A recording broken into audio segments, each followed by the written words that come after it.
Turning all the nighttime into the day. Do the song about a sweet love moon.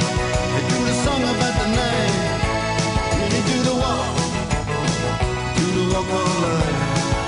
Yeah, do the walk of life. You want to do the walk of life with me today? Come on over. You are always welcome here, and thanks for stopping by. This is the most interactive radio program you will find anywhere in the region of Waterloo. The minute we begin the show, every day our phone lines are open. I am more than happy to fill the time on this talk show doing the talking, but conversations are so much more entertaining and interesting when they are two-way. 519-570-2545, star 570, and 1-800-570-5715. That, of course, Dire Straits. It was on this day in 1986 that Dire Straits took their fifth studio album, Brothers in Arms, to number one on the UK album charts. It would spend 10 weeks there and became the seventh best-selling album in UK chart history. Walk of Life, of course, one of the songs from the Dire Straits album, Brothers in Arms. The album going number one on this day in 1986. That would be exactly 40 years ago, this February the 3rd. Did I ever tell you about the time I saw Mark Knopfler, member of Dire Straits, in concert? I didn't go to the concert to see Mark Knopfler per se. I went to the concert to see none other than the poet, Bob Dylan. He was the headliner, don't you know? And Bob Dylan put on one of the worst performances from any musician I have ever seen live in my life. I'm not sure Bob Dylan even remembers being on that stage. It was like he was never there. But Mark Knopfler, as one of the openers, was absolutely fantastic. So even though I had gone to see a legend in Bob Dylan, I didn't feel like I got ripped off that night because Mark Knopfler was so good. And it kind of soured me, if I'm being honest. I still love Bob Dylan's music. I've come back around to, having the heart to listen to it from time to time. And it is exceptional stuff. But boy, oh boy, not a great night at I think it was still called the Air Canada Centre back then when I saw it. Anyway, you get the point. I went to see Bob Dylan, and I enjoyed Mark Knopfler that much more. I got to be honest with you, I come to the show this morning a little bit on the frustrated side for a couple of reasons. They are connected reasons, and I always want to believe the very best of people. I want to believe the best in them at all times. I've told you before, the whole 80-20 rule, I think it might be like an 85-15 rule. 80%, maybe even 85% of the people that you encounter each and every single day are doing their level best. They're good people. The other 15 to 20%, it depends on the day, doesn't it? But I do believe in the very best of people. And so let me be clear about one thing. These particular cases have nothing to do with our police services, who I think must be as frustrated as I am at this point. And in one of these cases in particular, I'm really trying to give the judge right here in Kitchener the benefit of the doubt, but come on. We'll start in Guelph, where I'm sure you heard reported during All News Afternoons yesterday with Paul McPhee and Aaron Anderson that a high-risk offender was released from custody in Guelph. It's not the first time. In fact, it's the fourth time this same high-risk offender has been released from custody and then gets rearrested. And in yesterday's case, mere hours after being released, this 36-year-old man was rearrested by Guelph police. The thing that I can't wrap my head around is, why was he released at all? Like, I understand the big picture. Why? Because of the way that our system is set up. So he has served the time that he was sentenced to serve, I suppose. But the bigger why then is, why does our system operate this way? That's what I'm trying to wrap my head around in this and the other case I'll tell you about in just a second. But so high risk is this man that upon his release, Guelph police are letting the public know how dangerous he is. If you see him, call police. I'm like, if this guy is such a danger, if police recognize the level of danger this man presents to his community, why in HE double hockey sticks is he getting out at all? There is a problem in the system that lets a man so dangerous back out onto the streets to put us, the regular 85% of us going about our daily business in a very good way, at risk. That is not okay with me. And then right here in Kitchener, how about this? A 4-time convicted drunk driver avoids a jail sentence in his most recent time before a judge. And the judge in the case even says, on the face of it, this is an extraordinarily lenient sentence that's being jointly suggested by both lawyers. I can't say that it would bring the administration of justice into disrepute, but it is at the very bottom of the appropriate sentencing range. 4-time convicted drunk driver. And instead of going to jail, he has been sentenced to 5 months of house arrest and a 3-year driving ban. Extenuating circumstances be damned from where I am sitting here. This goes back to last June when the man was driving on Highway 7. Who could he possibly hurt on a highway in our community? Almost double the legal amount of alcohol in his blood upon arrest. And he gets off with a 5-month sentence of house arrest and a 3-year driving ban. Again, I understand the system. I understand what the judge is saying. This is at the very bottom of the acceptable or the appropriate range. But come on with your coming on. This is the 4th time. What are we waiting for? Him to kill somebody? A 3-year driving ban. Very frustrated this morning. Very frustrated with these 2 cases this morning. An offender that poses such a risk to the public that Guelph police warned the public of his release. So, sorry, hardworking folk, you are now at risk because the system allows this 36-year-old man to be released among you, even though police are very concerned about it. And this fella, not the first time, not the second or even the 3rd time, but the 4th time he has been convicted of impaired driving. And we are going to sentence him to 5 months of house arrest and a 3-year driving ban. 1 time is 1 time too many. I have zero tolerance for impaired driving, and I think our sentences need to be a whole lot stiffer in that regard. And 4th time around, that's okay. You don't have to go to jail. You can just get 5 months of house arrest and a 3-year driving ban, as if he'll adhere to the driving ban, right? Again, I'm trying, but I'm having a hard time this morning. We'll go to the phones and hear from Shelley on the show. Good morning, Shelley. Good morning, Mike. I don't know what we have to do to get through to people about drunk driving. Amen. I mean, it's been a problem for years and decades and decades and decades, and it shouldn't still be happening. Now, what we have to do is change the rules, I guess, or the laws that these people just sit in jail, because that's the only place it's going to be safe for the rest of us. And one more thing I'd like to say is the 2 lawyers that combined their thoughts and thought it would be a good idea to let this guy out, it would take one of their family members to be killed in a drunk driving accident, maybe to switch their thoughts.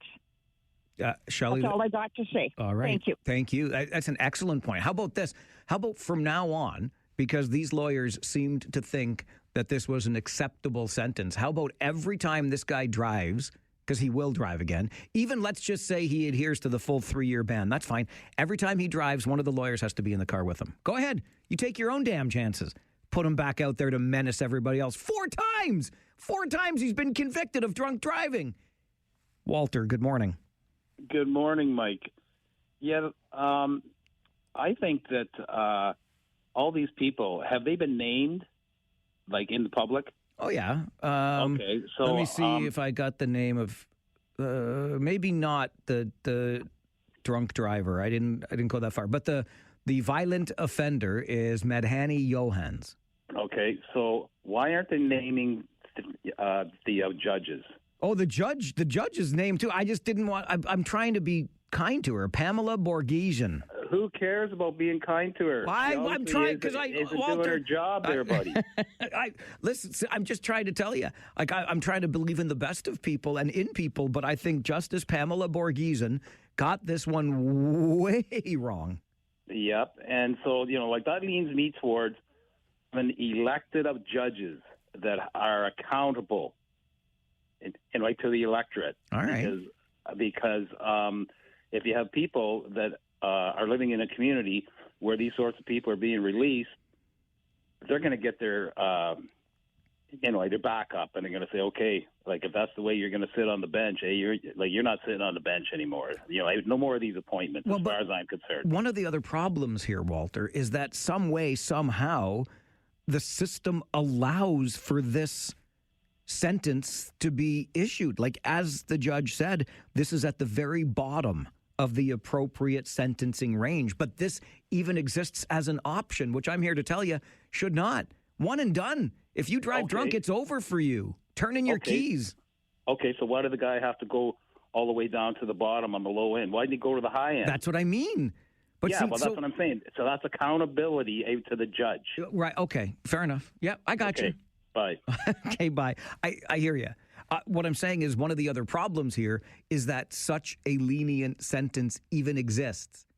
Like, what are we doing here? What kind of message are we sending that you can be before a judge for a fourth time? Convicted, not accused, not suspected, convicted of driving impaired 4 times. It's a miracle that he hasn't killed anybody yet. 1, 2.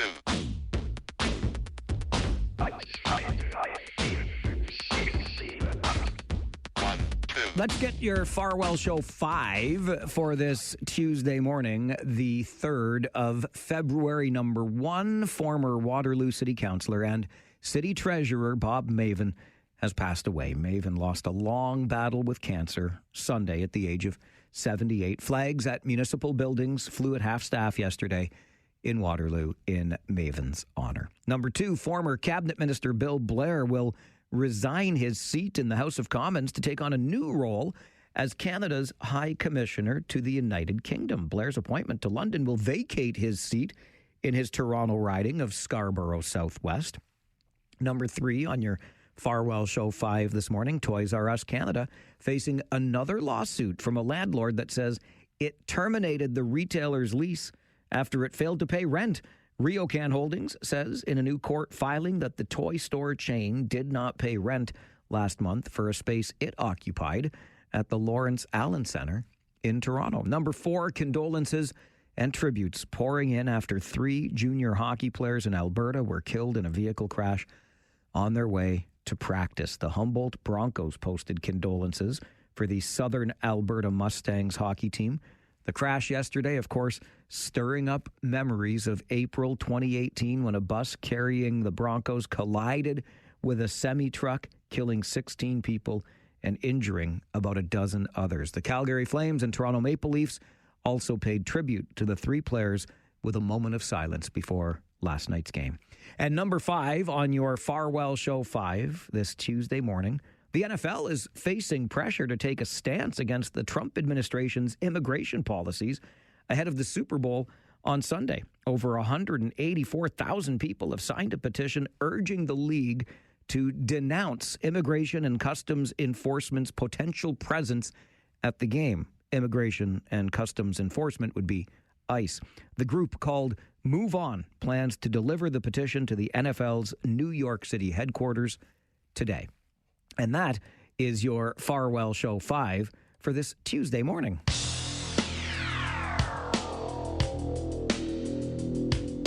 A Monday warrior, mean stride. Today's Tom Sawyer, mean pride.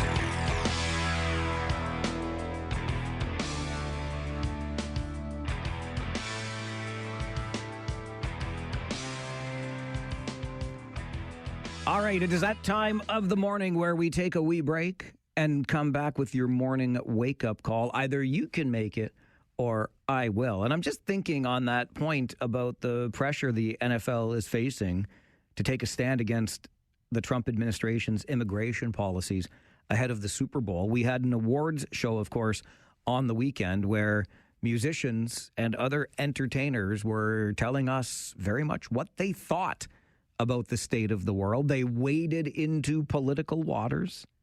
I'm a little bit torn on this. I can talk about that in just a moment. And you're welcome to participate in the morning wake-up call next on the Mike Farwell Show. This is 570 News Radio and Rogers TV.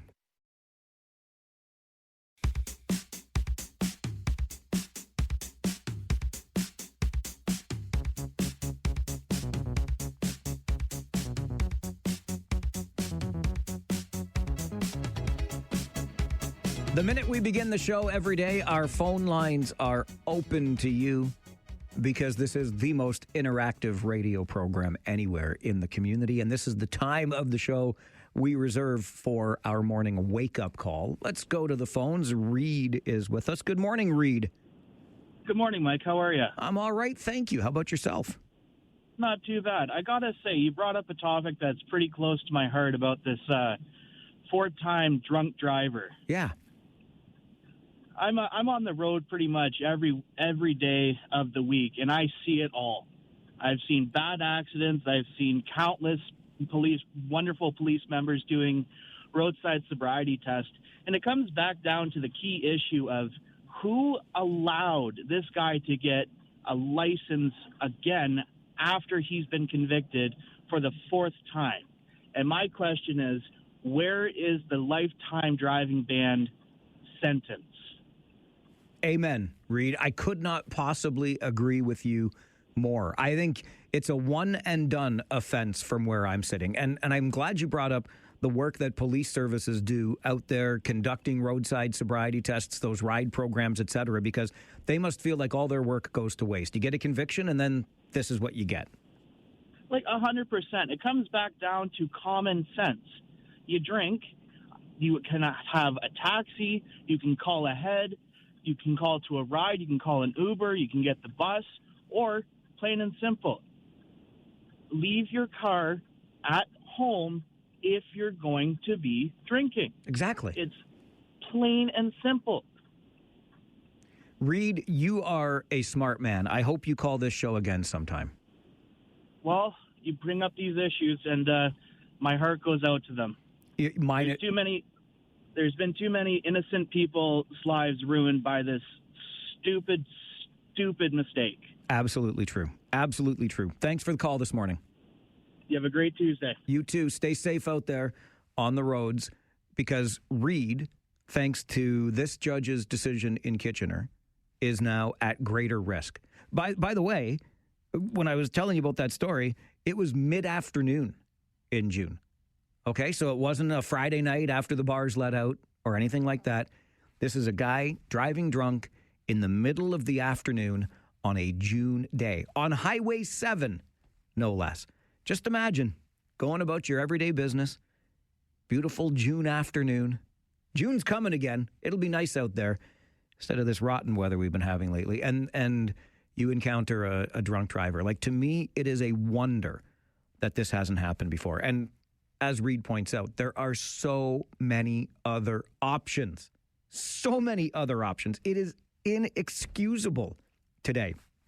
Heck, I was listening to Mike Eppel from the Business Center during All News Mornings today, and he talked about that, I forget the name of the company, forgive me, but that has autonomous taxis now. I think it was David Marskell that brought it up on our recent Friday 4 roundtable when David was on with us and talked about being in Austin. I think it was Austin, Texas. Either way, he was in the States and he called for a cab and the cab showed up. Autonomous vehicle, no driver. I'm telling you right now, I ain't getting into one of those things. Sorry. But that is also an option these days because this autonomous taxi company is growing its fleet. Call the driverless car. I don't care. Call the Uber. Call the taxi. Get on a bus. Have a friend drive you home. Get the, what's the name of that place that drives you home in your vehicle? when you cannot drive your vehicle because you're impaired. But I've taken this further before. I believe this is a premeditated action on your part. Like Reed says, if you're going out and you're going to be drinking, just don't take a vehicle at all. If you do, then you are making a willful choice to engage in this high-risk behavior. And it's high risk for others. Forget about yourself. Oy. Anyway, getting back to that petition that may well be delivered to NFL headquarters in New York today, because the league is facing some pressure to use the Super Bowl as a platform to take a stand against Donald Trump's immigration policies. You know, my buddy and I were actually talking about this last night, and I'm sure you heard what was said at the Grammys on the weekend and how you feel about musicians and other entertainers wading into political issues, telling you what they think. In some ways, you could argue trying to tell you what to think using their considerable influence. And, you know, do you like those people for the performances they give you and the enjoyment those performances bring? Or do you like those people because of their political views? And my buddy's kind of on the side of this where he's like, don't preach to me. You know, I want to come see your movies because I like you as an actor, or I want to listen to your music because I like the way it sounds. I don't care about your politics. I just care that I enjoy the art that you've created. And I'm torn on this because then there's that other side of it where you're like, okay, well, you do have a platform. Somebody stuck a microphone in front of you, and this broadcast is going out to millions, and in the case of the Super Bowl, billions of people. Don't you almost have an obligation to use that platform to talk about something that's important to you? I don't know. I really do find myself kind of torn on all of that. Anyway, back to the phones for one more before our news update. Jim, good morning. Good morning. In the sentence of this guy that for drunk driving and whatever, yep. I can't think of the number of times that I've read in the paper where somebody is on a multiple stop for drunk driving, whatever. Yeah. And their license was suspended, but yet they're still driving. Jim, that's exactly it. This guy's got a 3-year driving ban. I'll bet you $20 he's driving again tomorrow. He won't listen to that. I bet he was driving under a suspension when he got caught this time. Yeah, could very well be. Could very well be. Like it's that old thing about we're getting sick and tired of this catch and release thing. Like you say, our loyal officers at the regional police are stopping the guys doing their job, and then somebody's tossing them out. Did you also say there was an extenuating circumstance or something why he was getting this low penalty? Well, that's what the lawyers argued for. And yes, this is a 62-year-old man who is the sole legal guardian of his 15-year-old grandson. And my heart goes out to you. But what's next? You can have the grandkid in the car with you when you're driving drunk? Exactly. You know, like, was that his excuse the other 3 times? Like, yeah, Jim, I hear you. And I got to run to get to news, but I appreciate you weighing in. I know every time we talk about this, we seem to feel the same. When are our laws going to catch up with public sentiment? This is the Mike Farwell Show, 570 News Radio and Rogers TV.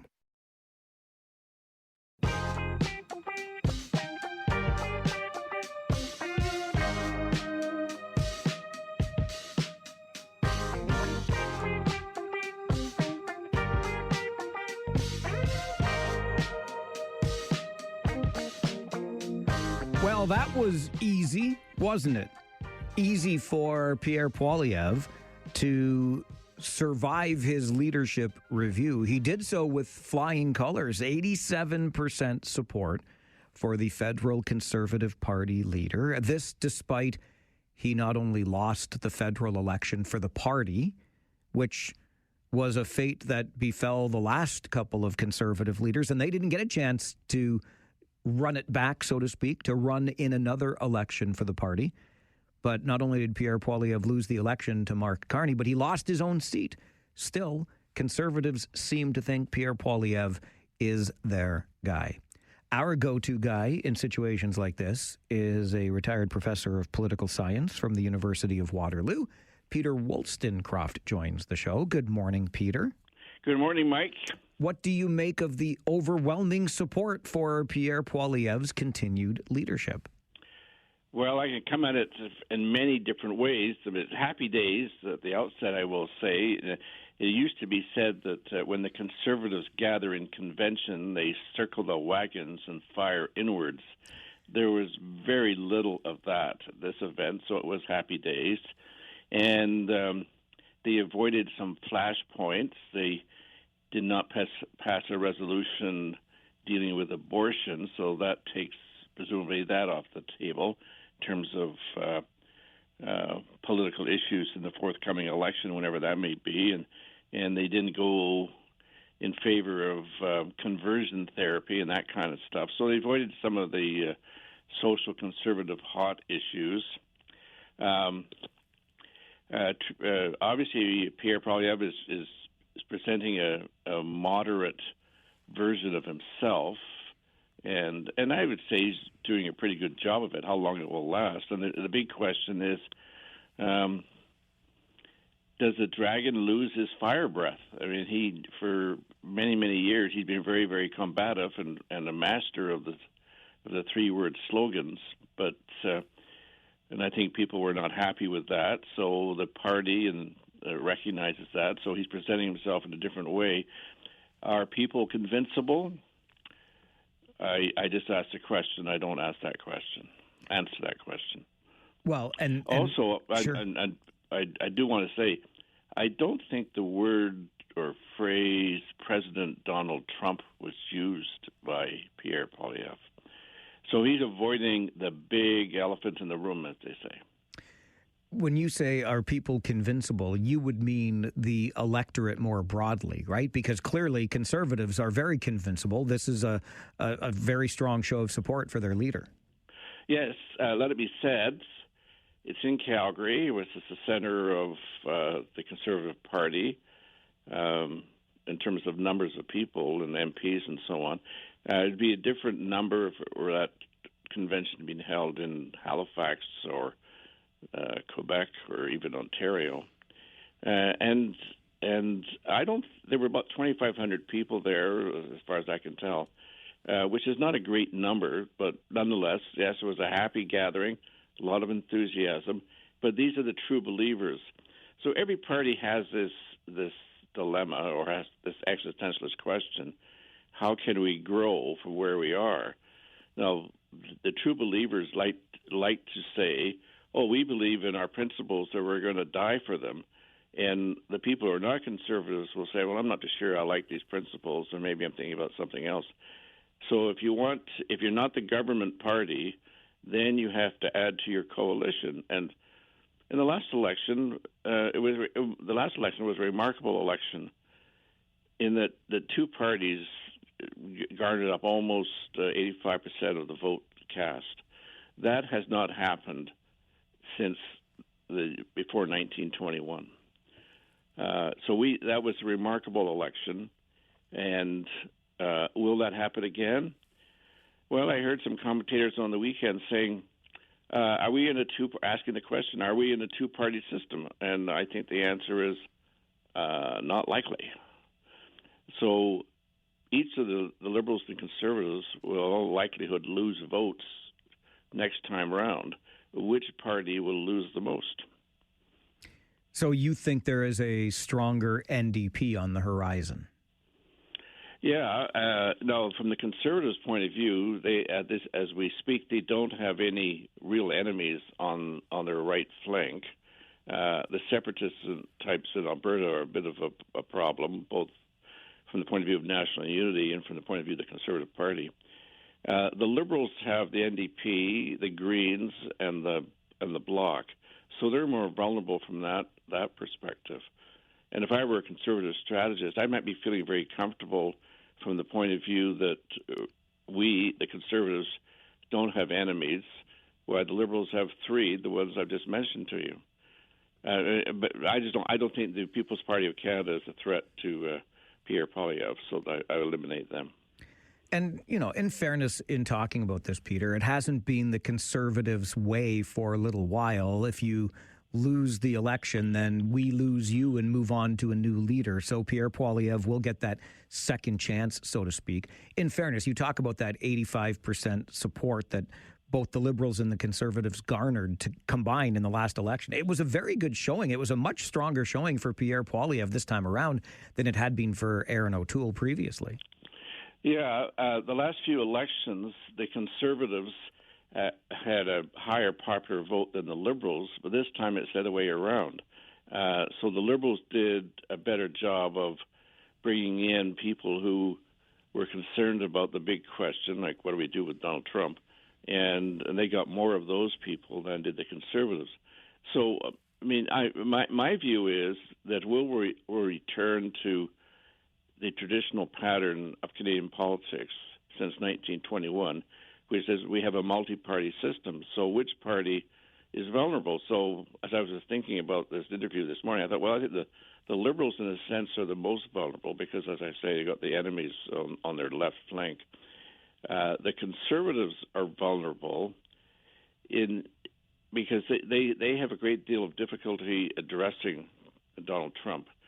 It is remarkable that there was no discussion at the Conservative Party, as far as I can tell, unless they had a secret meeting and the press weren't there, about what our stance is going to be regarding the United States and what it's doing under Trump's presidency.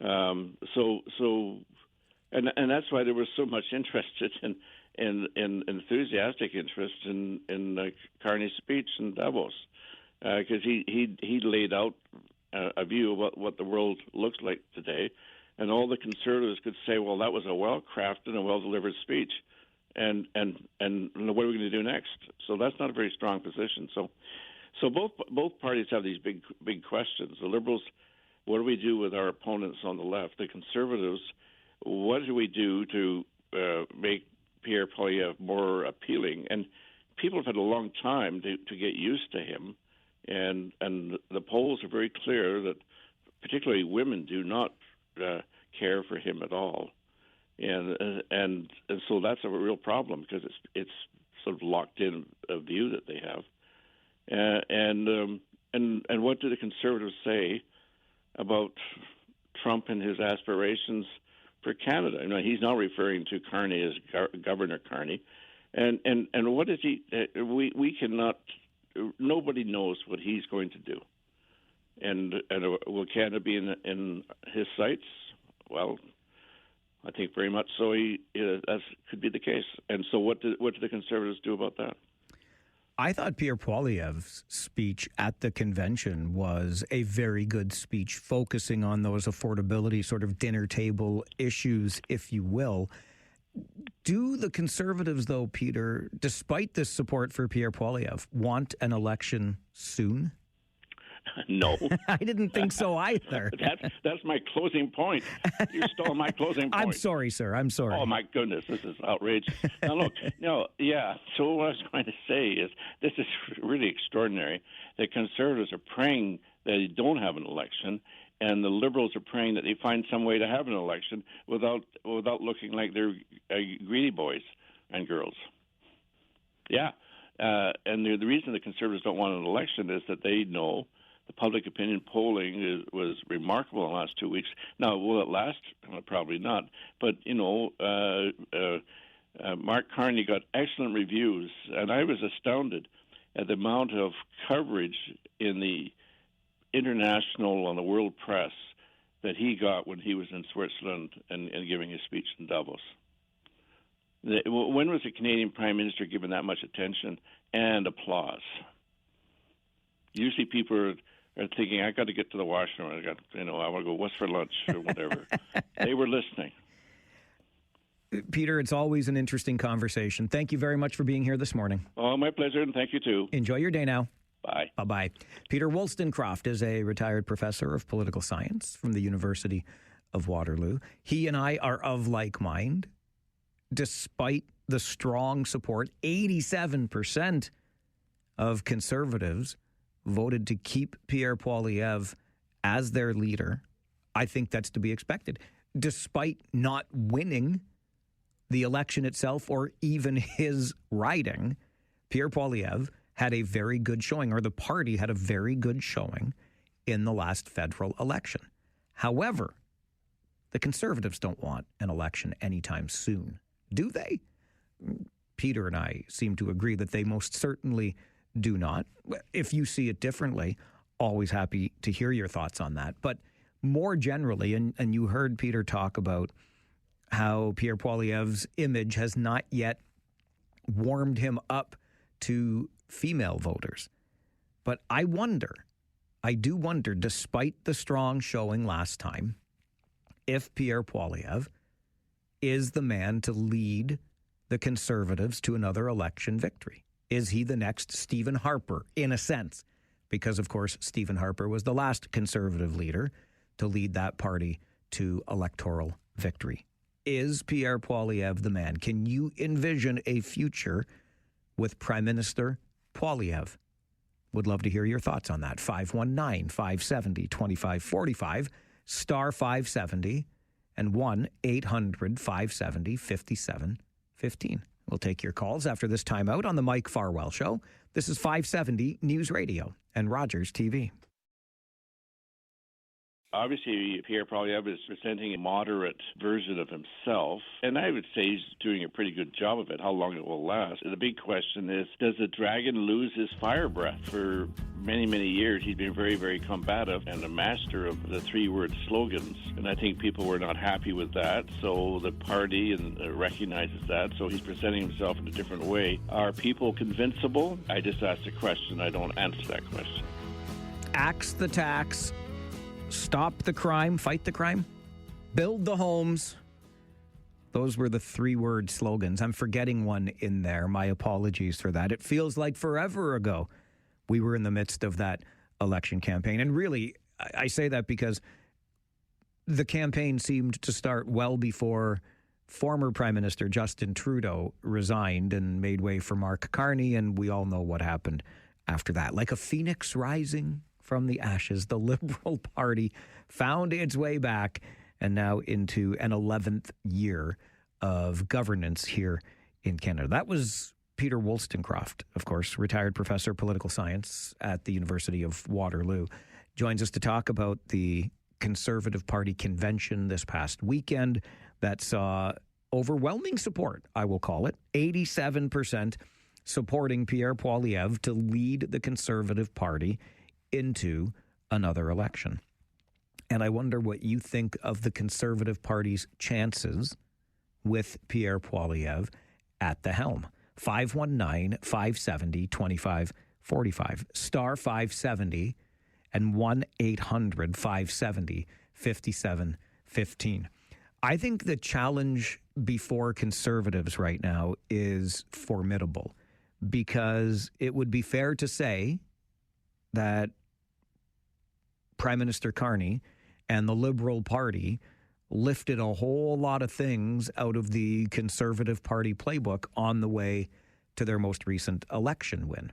And so that does present a problem for the Liberals, as we think back on what Peter Wollstonecroft just talked about with us, insofar as leaving the Liberals vulnerable on the left, right? Because more progressive thinking voters may not be pleased at all with the abandonment of some environmental principles, for example, on the part of the federal Liberals.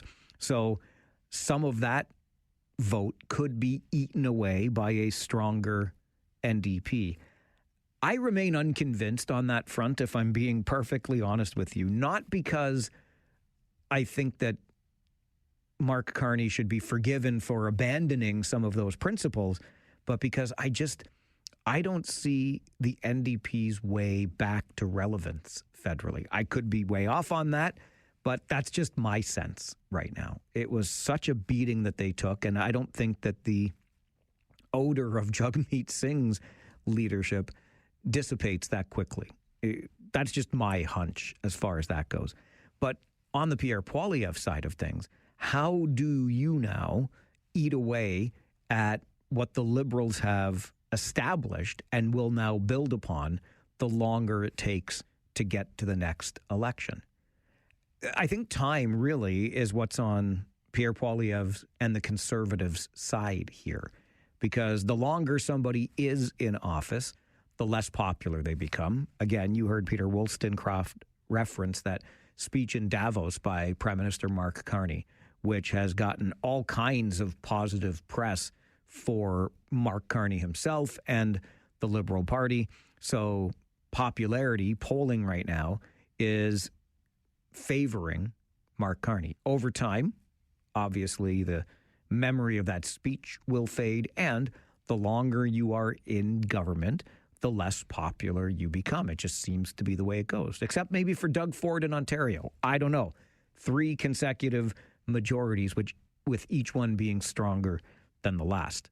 And that's a bit of a sidebar. We could dive into the reasons for that. But federally, I think that Pierre Poilievre and the Conservatives are in a difficult position because the message remains clear that Prime Minister Carney and the Liberal government are not doing for you what they ought to be doing for you. And if that's the case, well, then what you do as opposition is trigger an election. But do you really want to trigger that election now? I don't think so. You've just gotten through your leadership review. Let's establish some things, try to warm up that image to a greater range of voters and see where we go from there. But it becomes difficult then to be in opposition saying, well, they're doing this wrong, they're doing that wrong, we would do it this way, and not actually trigger that election. So the messaging from the Conservatives moving forward is going to be pretty interesting. The other thing that I think we have to remember is Battle River Crowfoot, which is the riding that Pierre Poilievre ran in, the safe one, that Damien Carrick, the former MP, who won with strong support, stepped aside to allow Pierre Poilievre to run there in a by-election, win. Damien Carrick wants that seat back. So when the next federal election rolls around, Pierre Poilievre is going to have a different place. He's going to have to find a different place to run, win that seat himself, and then, of course, hopefully win for the party federally. Very interesting times. And speaking of by-elections, with the appointment of Bill Blair to High Commissioner to the UK, that is 2 by-elections, 2 Liberal seats, with Chrystia Freeland's also now vacated, that the Liberals are going to have to win again. So much for my theory that the Liberals would cross their floor to a majority government. They just needed that one more floor crosser, right? Tim sends an email to Mike at 570news.com and says, the gentleman on your show stated that there are more Conservatives in Alberta. However, according to Grok, oh, don't we love Grok? Does Grok really know anything? I don't know. There were 1.4 million Conservative voters in Alberta to Ontario's 3.3 million Conservative voters. Population would be a part of that, obviously. And I do think, in fact, I would state with confidence that the Conservative in Ontario is much different than the Conservative in Alberta. That notwithstanding, point taken, and thanks very much for looking to Grok to help fact-check the number of Conservative voters in our individual provinces here on the show. We're going to get you to the 570 News Center for an update. And then something really interesting happened at Wilmot Council last week. In fact, as the public in Wilmot, you're going to get a look at this tomorrow. I think it's tomorrow it'll come out. A line-by-line detail of the township's budget. Why aren't more municipalities doing this? We're talking about it coming up on the Mike Farwell Show. 570 News Radio and Rogers TV. This is where today's topics turn into today's talking points. It's local and it's Democratic radio at its finest. This is the Mike Farwell Show on 570 News Radio. I would like the line-by-line detailed spending for each department to be released to the public so that we can properly scrutinize these numbers and properly see where the money is being spent. I would concur with some of the delegations this evening that the number overall is not necessarily something that isn't palatable. I mean, it's high, but as long as we can back up and justify where the money is going, then it makes sense. So the wording should be, please release the analyzed 2024, 2025 rebuilt budgets that also show the variance that inform the 2026 budget. And then the departmental cover sheets should be informed to show where the spending is going. The Mike Farwell Show continues on 570 News Radio. That is Wilmot Councillor for Ward 2, Chris Wilkinson, at a budget meeting last week, bringing forward a motion asking that a line-by-line detail of the township's budget be made available to the public. That motion passed. That public detailing will be available for residents of the township to look at tomorrow. And Councillor Wilkinson joins us on the show this morning to talk about it. Chris, why was it important to you to have this line-by-line detail of the budget released to the public? Mike, first off, good morning, and thank you for having me on today. Love your question, and I think it is extremely important that the public get to see a line-by-line breakdown of the proposed increase and tax levy increase in Wilmot Township. So, as presented, the budget in itself was essentially about 40 pages or so, and mainly just a high-level overview, like a macro overview of we're going to spend more money here, more money here, more money here, less money here. And it really just detailed out some percentage increases and some number increases. And going through it, I was reading some of these pages, and I'm like, I have absolutely no idea where we're actually spending this money. So I can understand some of it was an increase because of how we spent historically, and they're finally right-sizing the budget. But it basically just said operating expenses for this department are increasing by 30%. Well, that's a pretty big number, and I think it should be detailed, and the public should be informed to say that we're going to spend more money, and the proposed budget increase this year is $1.4 million more in tax levy. So we're asking our tax base for $1.4 million more than last year. And I think it's only fair to say, show us the work. You've shown us the answer, but like your grade 7 or grade 8 math teacher, show us your work. How did you get there? And I'm asking for the line-by-line budget that essentially will be presented to us, but it'll show what did we spend in 2024, what did we spend in 2025, and those numbers are now informing 2026. And we're going to see what was budgeted last year versus what was budgeted this year, and there should be some justification there. So in essence, the core of it is show us the work, show us why these numbers are the way they are. And if we are spending more money in one particular area, then I just want to be able to pinpoint and show this is where, this is why. And I think that that's fair, and not just the council, but the general public who are being asked and tapped on the shoulder for yet again more money. To be honest, I've always wondered why this isn't the sort of detail that's provided across the board by our municipalities. I might even go so far as to say other levels of government, because ultimately the money that is collected does belong to taxpayers. Might this be a model, Chris, going forward? Is this going to be something that Wilmot does every year? Other municipalities could follow suit. Yeah, that's a great point. And to be quite honest with you, I'd love to see this be the model adopted across the board. Unfortunately, there is no prescribed way or standardized way of producing a budget. A lot of townships do them differently. I think, it would be nice that if we said, hey, look, out of respect for the taxpayer, we're going to approach this or present these numbers in this fashion and have it look the same across the board. That way, truly, we can start looking at economies of scale and comparators and say, you know what, these guys are doing something over in Strathroy, Caradoc that we're not doing here, and they seem to be very effective at it or efficient at something. So it would really give us an opportunity to compare and contrast budgets with our peers, but at the same time, just providing that level of detail and standardization would be fair to the taxpayer. And to your point exactly, I mean, you look at the federal and provincial budgets, it's usually just we're spending more money here, we're spending more money here, we're spending more money here. This is our deficit. But in reality, you lack the level of detail that should just be there for the sake of transparency.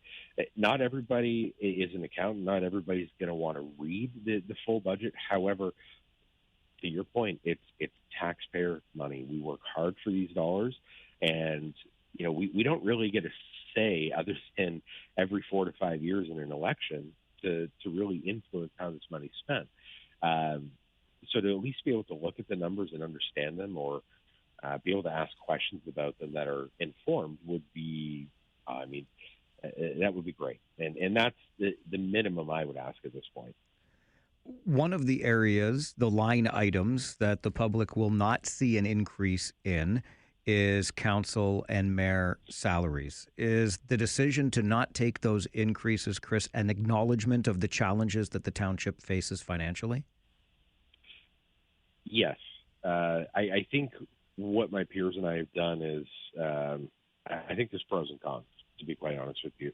Over the last 4 years, out of respect for the taxpayer and understanding the challenge that is faced, we have declined a cost of living increase or adjustment to our council remuneration year over year.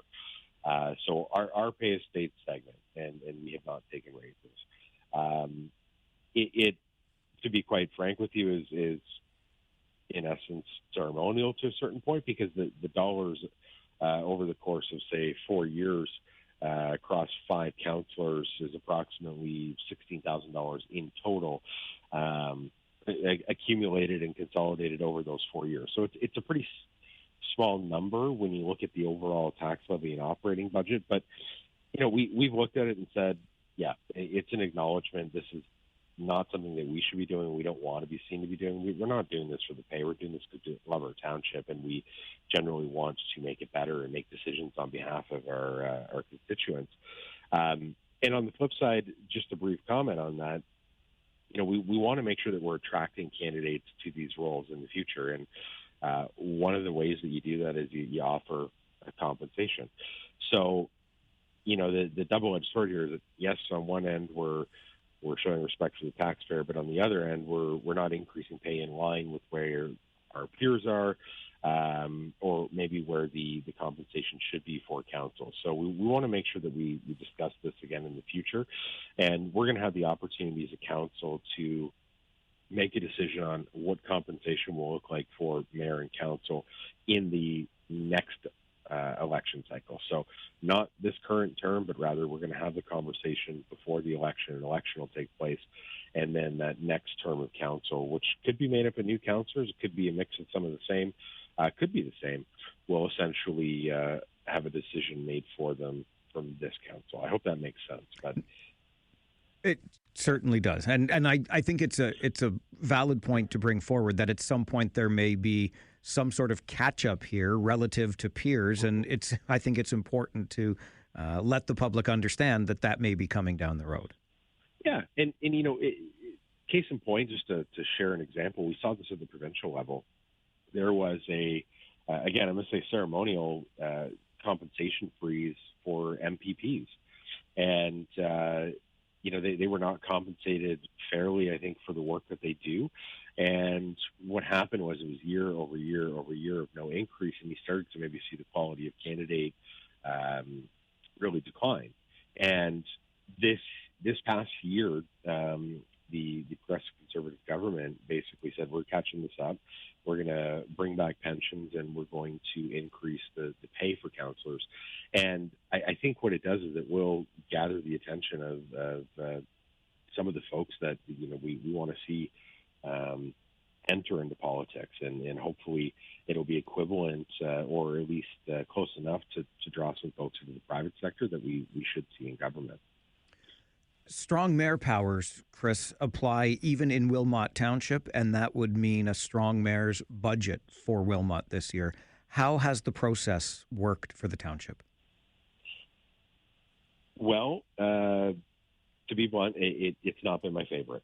And the strong mayor's process, just at a high level for all the listeners out there, in essence means that the mayor, in conjunction with whoever she chooses to partner with, and in this case it would have been briefly council, and I can comment on that, and then mainly staff, mainly past budgets, and made the decision this year to hire KPMG as a consultant to really work on the numbers and make sure that they're getting actuals in front of us. But basically worked on the budget and then presented it as is. And it starts a really uncomfortable time window or countdown, if you will. But this budget was tabled to the public on January 9th. We now have until February 9th to make changes to this budget. If no changes are agreed upon by council, what's presented effectively becomes the budget on February 9th. And I was mentioning there just briefly the lack of council engagement. I mean, I can speak to the level of engagement that I had and the influence that I had on this budget. And I had probably about a 60-minute meeting back in June with our former CFO and a former member of our staff in conjunction with the mayor. It was about 60 minutes back in June. Half the people in that room are no longer with the township. What I discussed in that meeting, I don't think is reflected in this budget. And, just to run through sort of the events here, information was gathered in the background. It was worked on by the consulting team. Information was provided by staff. A budget was put together. It was in draft form, and it was about 17 pages. Again, mainly high level, and it was provided to council in email form, confidentially, in roughly, we'll say, end of December. At that point, there was an opportunity to go and have one-on-one meetings with staff and mayor to maybe see the line by line. But myself and a couple other peers chose to decline those meetings because our primary argument, and I'm not going to name any names here, but our primary argument was this is a debate that should be happening in public because this is public money. And going into a closed meeting privately to have a one-on-one meeting to discuss changes to this budget or get information that I wouldn't be able to release publicly, to me, it just made me feel really uneasy, and I think it lacked a lot of transparency. So we finally really got to see the proposed budget on January 9th. And then we didn't have our meeting until Thursday last week. So, we finally got an opportunity to debate this on the 29th of January. And what ultimately came out of that meeting was that there's not enough information here. We need to see a line-by-line accounting for how you're spending the funds and where these increases are going. On top of that, a couple other things that we felt were lacking, and the general theme of the meeting was, we're lacking a 10-year capital plan. So yes, we're spending on projects this year, but how is that potentially affecting next year's spend? And how is that maybe affecting 2 years from now, what the spends will be on projects? So, without having those plans, I have a hard time looking at spending money on capital projects. I have a hard time taking on debt, and I would like to see a more informed process. And one of the other things that we just discussed last night as well is we just had a full service delivery review. So we hired a consultant to review every aspect of our township, so the entire operation. Are we right-sized in departments? Are we focusing on the right items? What's our culture look like? Where are we going in the future that, maybe we've avoided addressing? And we got a great report through an organization called Strategy Court, and it essentially is a roadmap on what this township needs to do, where we're strong, where we're lacking. And, again, because of the timing of that report being tabled last night, I really, truly don't know how much influence it has on the existing budget. And I know there's a few staff additions that was suggesting that half are in this budget, half are not. So I think there's just a lot of questions about, is this budget complete? Could we have slowed down the process? Could we have maybe taken a step back? And that would have been nice. But unfortunately, because of the strong mayor powers and the way they're designed by the province, in essence, we've got until February 9th to make all the final amendments and adjustments to this budget. Tick-tock, essentially, we're up against the clock here. How do you feel about where the township is at with this budget, Chris? I think we all recognize and remember a year ago the challenges that Wilmot is facing financially.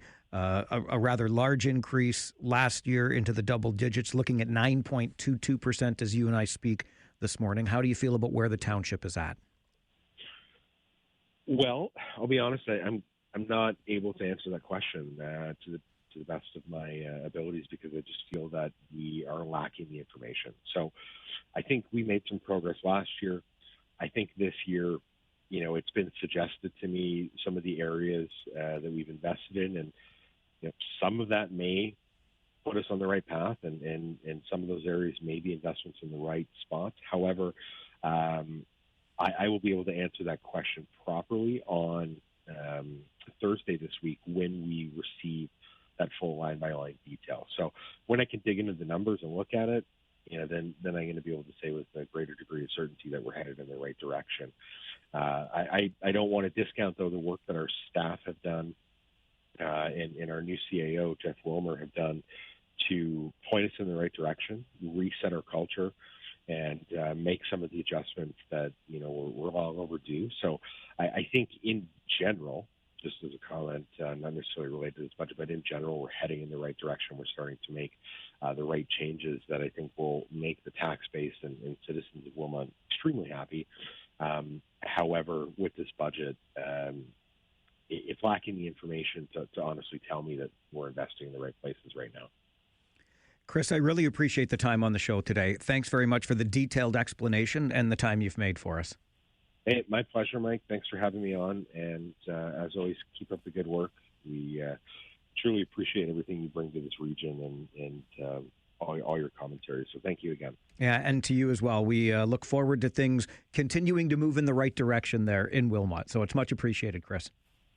Thanks, Mike.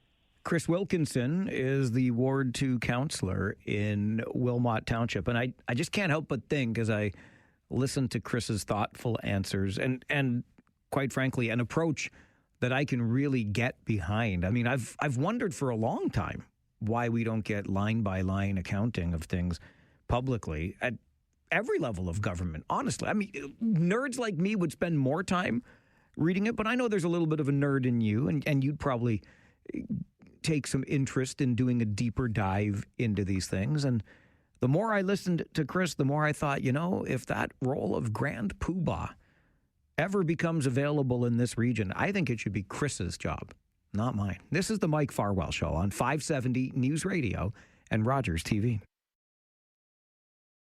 Show us the work. Show us why these numbers are the way they are. And if we are spending more money in one particular area, then I just want to be able to pinpoint and show this is where, this is why. And I think that that's fair. And not just the council, but the general public who are being asked and tapped on the shoulder for yet again more money. Chris Wilkinson is the Ward 2 councillor in Wilmot Township. Township residents, as of tomorrow, will get that full line-by-line accounting of the township's budget. And as we heard a little bit last week on the show, and we talked about the fact that Wilmot has run into some financial troubles after, many, many years of kind of kicking the can down the road. And other councillors, in discussing that motion from Councillor Wilkinson, had said, we're not in a position anymore to just say to the public, here's the budget, trust us. They want to give the public a closer look at the detail in that budget. And I think it's something, whether people care enough about it or not, some always will care that much about it. It shouldn't be hard for municipalities, provincial governments, federal governments to make this kind of detail available online. It's simply a link on a website for those that are that interested in getting into the departmental details of budgets at municipalities, at Queen's Park, at House of Commons, you name it. I think it's a really interesting direction to move.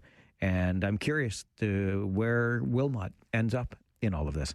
We are going to end up in the 570 News Center in just a couple of moments. And then how to help municipalities communicate better with their residents. Who wouldn't want that?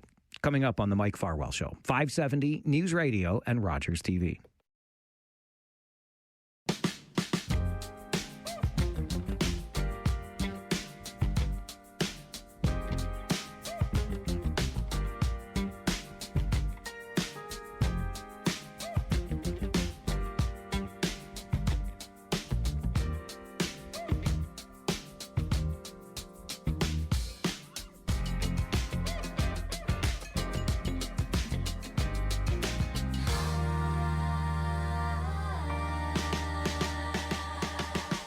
There are a lot of great ideas right here in this region. And thanks to our continuing to blossom tech ecosystem, those great ideas continue to come to life. And we like to shine a light on them on Tuesday mornings, something we call the Tuesday Tech Spotlight. Joined this morning by Christy Guthrie, who is the co-founder of Municipal AI and the founder of Bright Light Digital. Christy, good morning.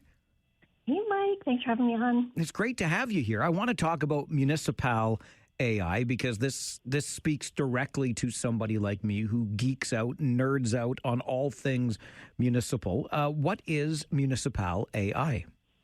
Well, it is so simple and it is so significant, right? It's AI-powered search that embeds directly into a municipality's existing website. So if you've ever had a question like, what's the largest size shed I can build before I need a permit? How much is a permit for an addition? How can I report a car that's blocking my driveway? Where can I play pickleball for free? Like any of those questions that you've ever had, if you go to a municipal site, typically you're not leaving with an answer and you're leaving kind of frustrated. And so Municipal AI is as simple as a search bar, but it's powered by AI. So you can type that question in just the way you might ask it, and it scrapes the website and gives you the answer. It shouldn't be revolutionary, but it kind of is when it comes to municipal websites. I can't help but think, Christy, that maybe this comes from a question of your own that you tried to get a city's website to answer. Well, you know what it does? I was building I wanted to build a shed in my backyard. I live in Kitchener. And the existing shed was kind of right on the property line. And everyone I spoke to said, don't talk to the city. As soon as you talk to the city, they're going to make you do this. They're going to make you do that. It's going to be really expensive. And it created this immediately distrustful adversarial relationship between me and the city. And as a rule follower, I went onto the website and I tried to find kind of answers about property lines and grandfathered rules. And in the city's defense, that information is on there. It kind of feels like a filing cabinet, right? A bunch of information packed in, and it's up to us as users to kind of open a drawer, sift through the index cards, pull it out, try to understand what it says. And so that was kind of what was happening in my personal life. And then professionally, I've been working in municipal comms. And people might be surprised at how much, effort and strategy goes into a site map or the navigation on a municipal website. There's only a few pieces in that top navigation, a couple of words you can use. And I realized, no matter how hard I work, and I think I'm the best in the business, no matter how much effort goes into this, no one's going to be able to find this backyard chickens page because there's just so much information on a municipal site.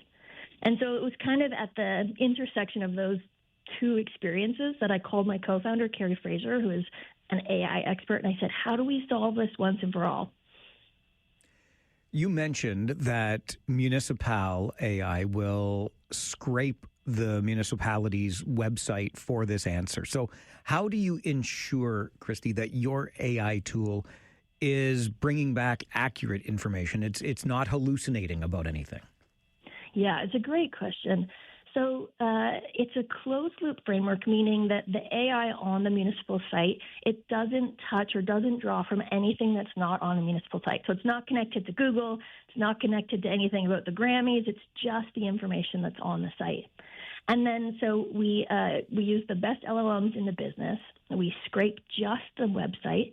And then we've put in hundreds of hours of tuning, training, and safeguards and guardrails to make sure that this works for the municipal context.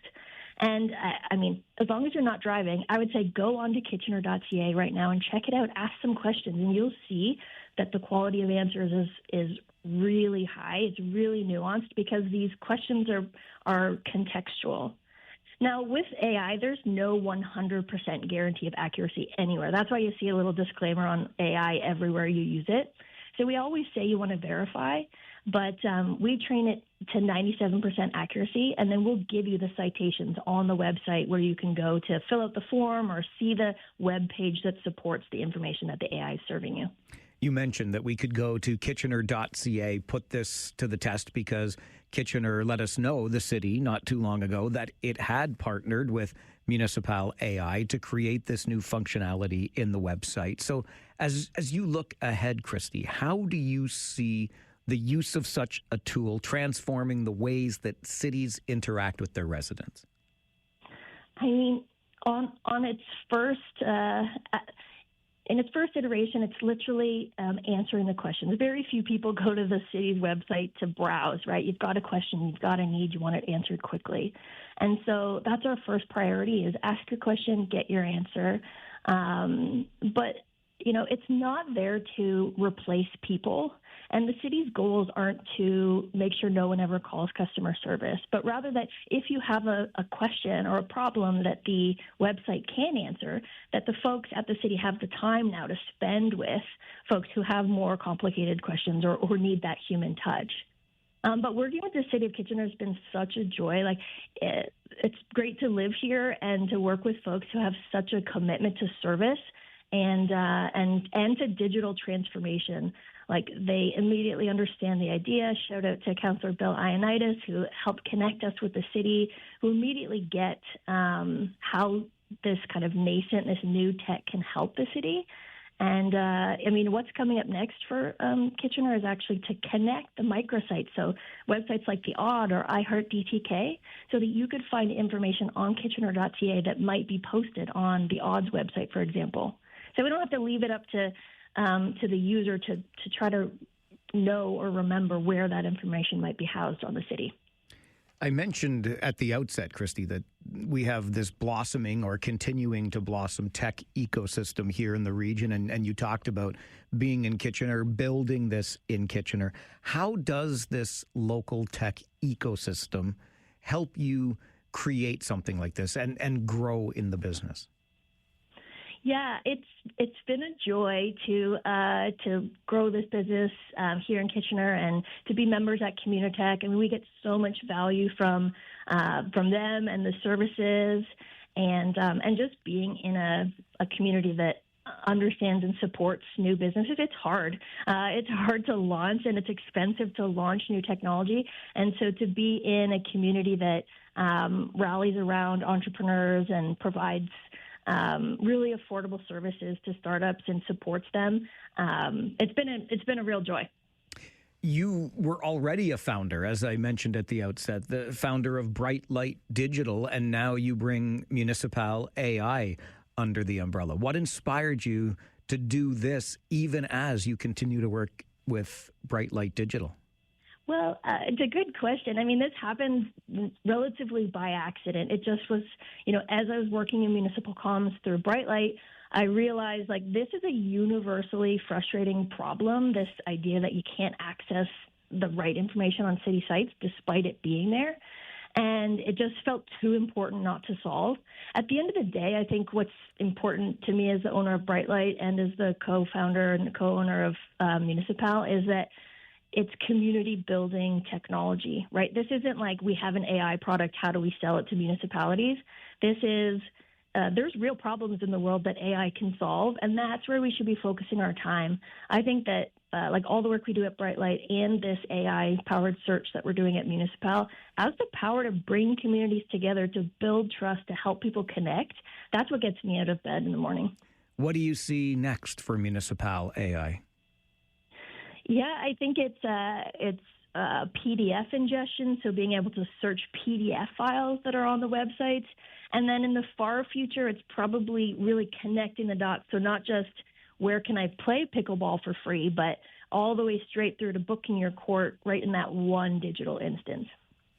I think it's terrific stuff and love hearing the story behind it. Christy, thank you very much for joining the show this morning. Oh, my absolute pleasure. Thanks so much. Enjoy your day. Bye-bye. Bye. Christy Guthrie is the co-founder of Municipal AI and the founder of Bright Light Digital. Municipal AI already partnered with the city of Kitchener. Go to kitchener.ca, ask the question, see the kinds of results that get returned thanks to Municipal AI, improving those lines of communication between a municipality and its residents. And wouldn't you know, built right here as well. We like to take the opportunity on the first Tuesday of every month. I mean, we could probably do one of these a week, if not a day. There is so much going on in the community, but we reserve the first Tuesday of every month at 10:30 for a Tuesday Tech Spotlight to take a look at one of those companies that is taking something from an idea to reality. And in this case, it's Municipal AI, improving those lines of communication between residents and their municipality. We're going to take a quick break. When we come back, it is your daily reminder that not everybody is a jackwagon, and this non-jackwagon wants to ensure that you have good music to listen to. I think you'll enjoy the story. And if you're waiting for safety improvements to Highway 24, just south of Cambridge, just keep waiting on that, okay? The Farwell Report is next on the Mike Farwell Show, 570 News Radio and Rogers TV.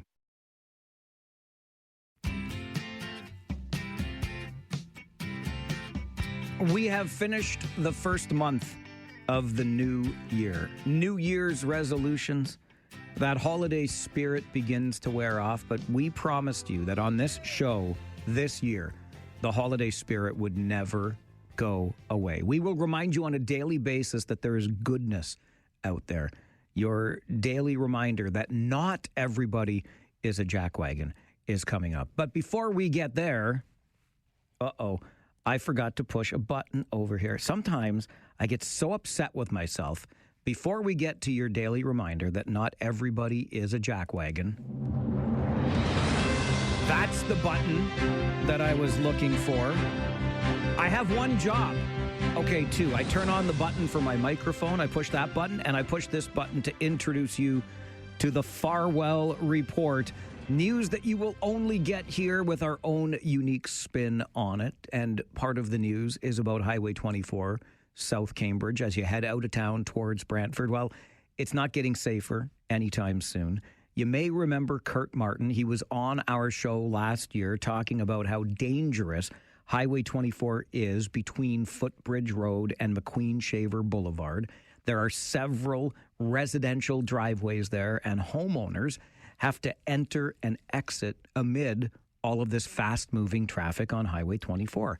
Well, 18 months later, there has been no change. Just a lot of talk about committees and data, but very little in the way of concrete action. So governments keep talking, drivers keep speeding, and I guess that's all okay on Highway 24 south of Cambridge.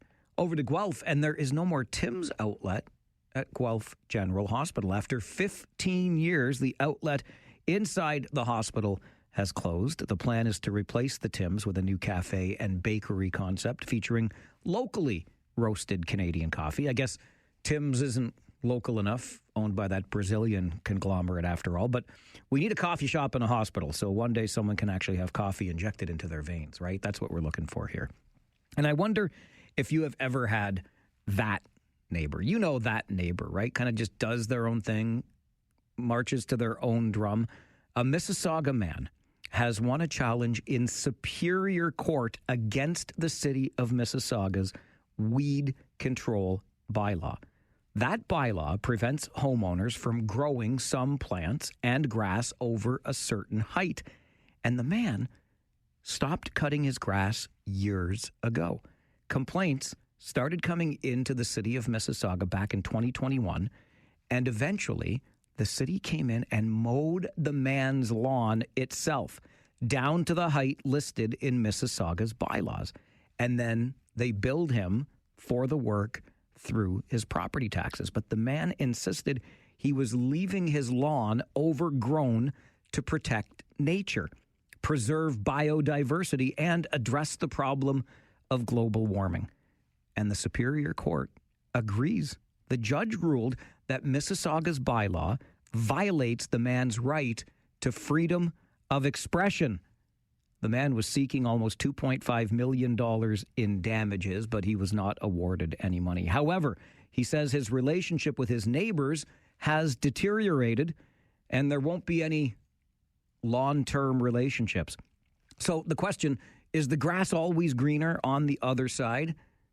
Well, that's on a need-to-mow basis. Come on, let's face it. Any guy who doesn't mow his grass is a sod. Let's just call it what it is.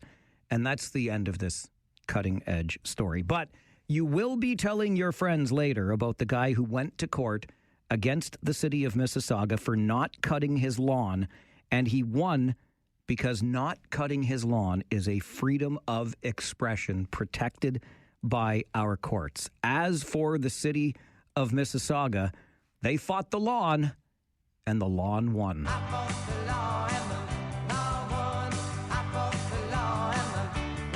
Come on, you were thinking it too. I know that you were thinking it as you heard the story of the man who wins in court the right to not cut his lawn. I swear, if one of my neighbors tries that this summer, don't take this idea and bring it into my neighborhood, let me tell you.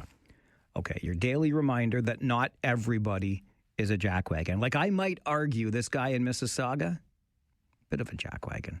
But hey, it's your lawn, pal. Do with it what you want. Your daily reminder that not everyone is a jackwagon is your introduction to Marcus Pollard. He is a music promoter, and he found an old piece of vinyl at a thrift store. Wasn't labeled. It was actually damaged physically, but he decided to spend the $4 on it anyway. And then he fell in love with the 6 songs on the album. So he spent the next 2 years trying to track down any members of the band who had played on that record. In his last-ditch effort, Marcus Pollard posted a clip on the Canadian Artists Records Appreciation Facebook page, and he got a hit. A reply came from a 77-year-old man, Norman Roth, who is now working as a warehouse manager. And Roth said, "Hey, that's my record." So once Pollard had found Roth, he set about finding the rest of the band members. And now the music of the Glass Cage is being introduced to a new audience. Back in the 1960s, this band played some small local shows and even built enough of an audience to play bigger venues. Now Pollard has remastered that $4 thrift store album, and he is re-releasing it. The band, at their age, has no intention of reuniting and touring, but thanks to Marcus Pollard, we can now all enjoy the music of the Glass Cage.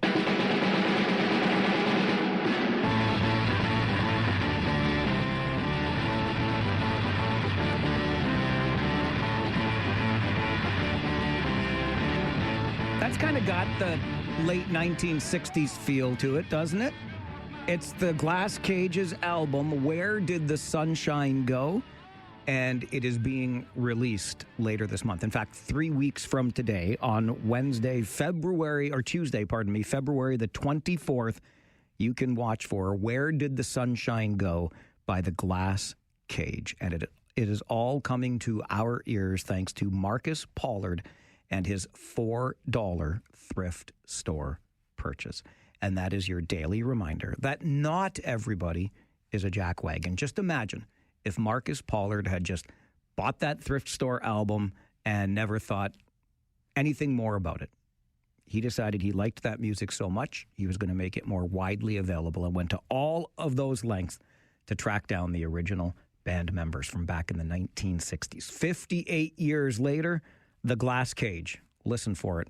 3 weeks from today, on February the 24th, when the album Where Did the Sunshine Go gets released. And if you know somebody who is not a jackwagon, and I know you do, and you would like to have their story shared on the show, by all means, drop me an email anytime, mike@570news.com. We are always looking for more stories about people who are not jackwagons. The jackwagons are easy to find and complain about. We'll share more of the not a jackwagon stories every day this year on the show. That is our commitment to you.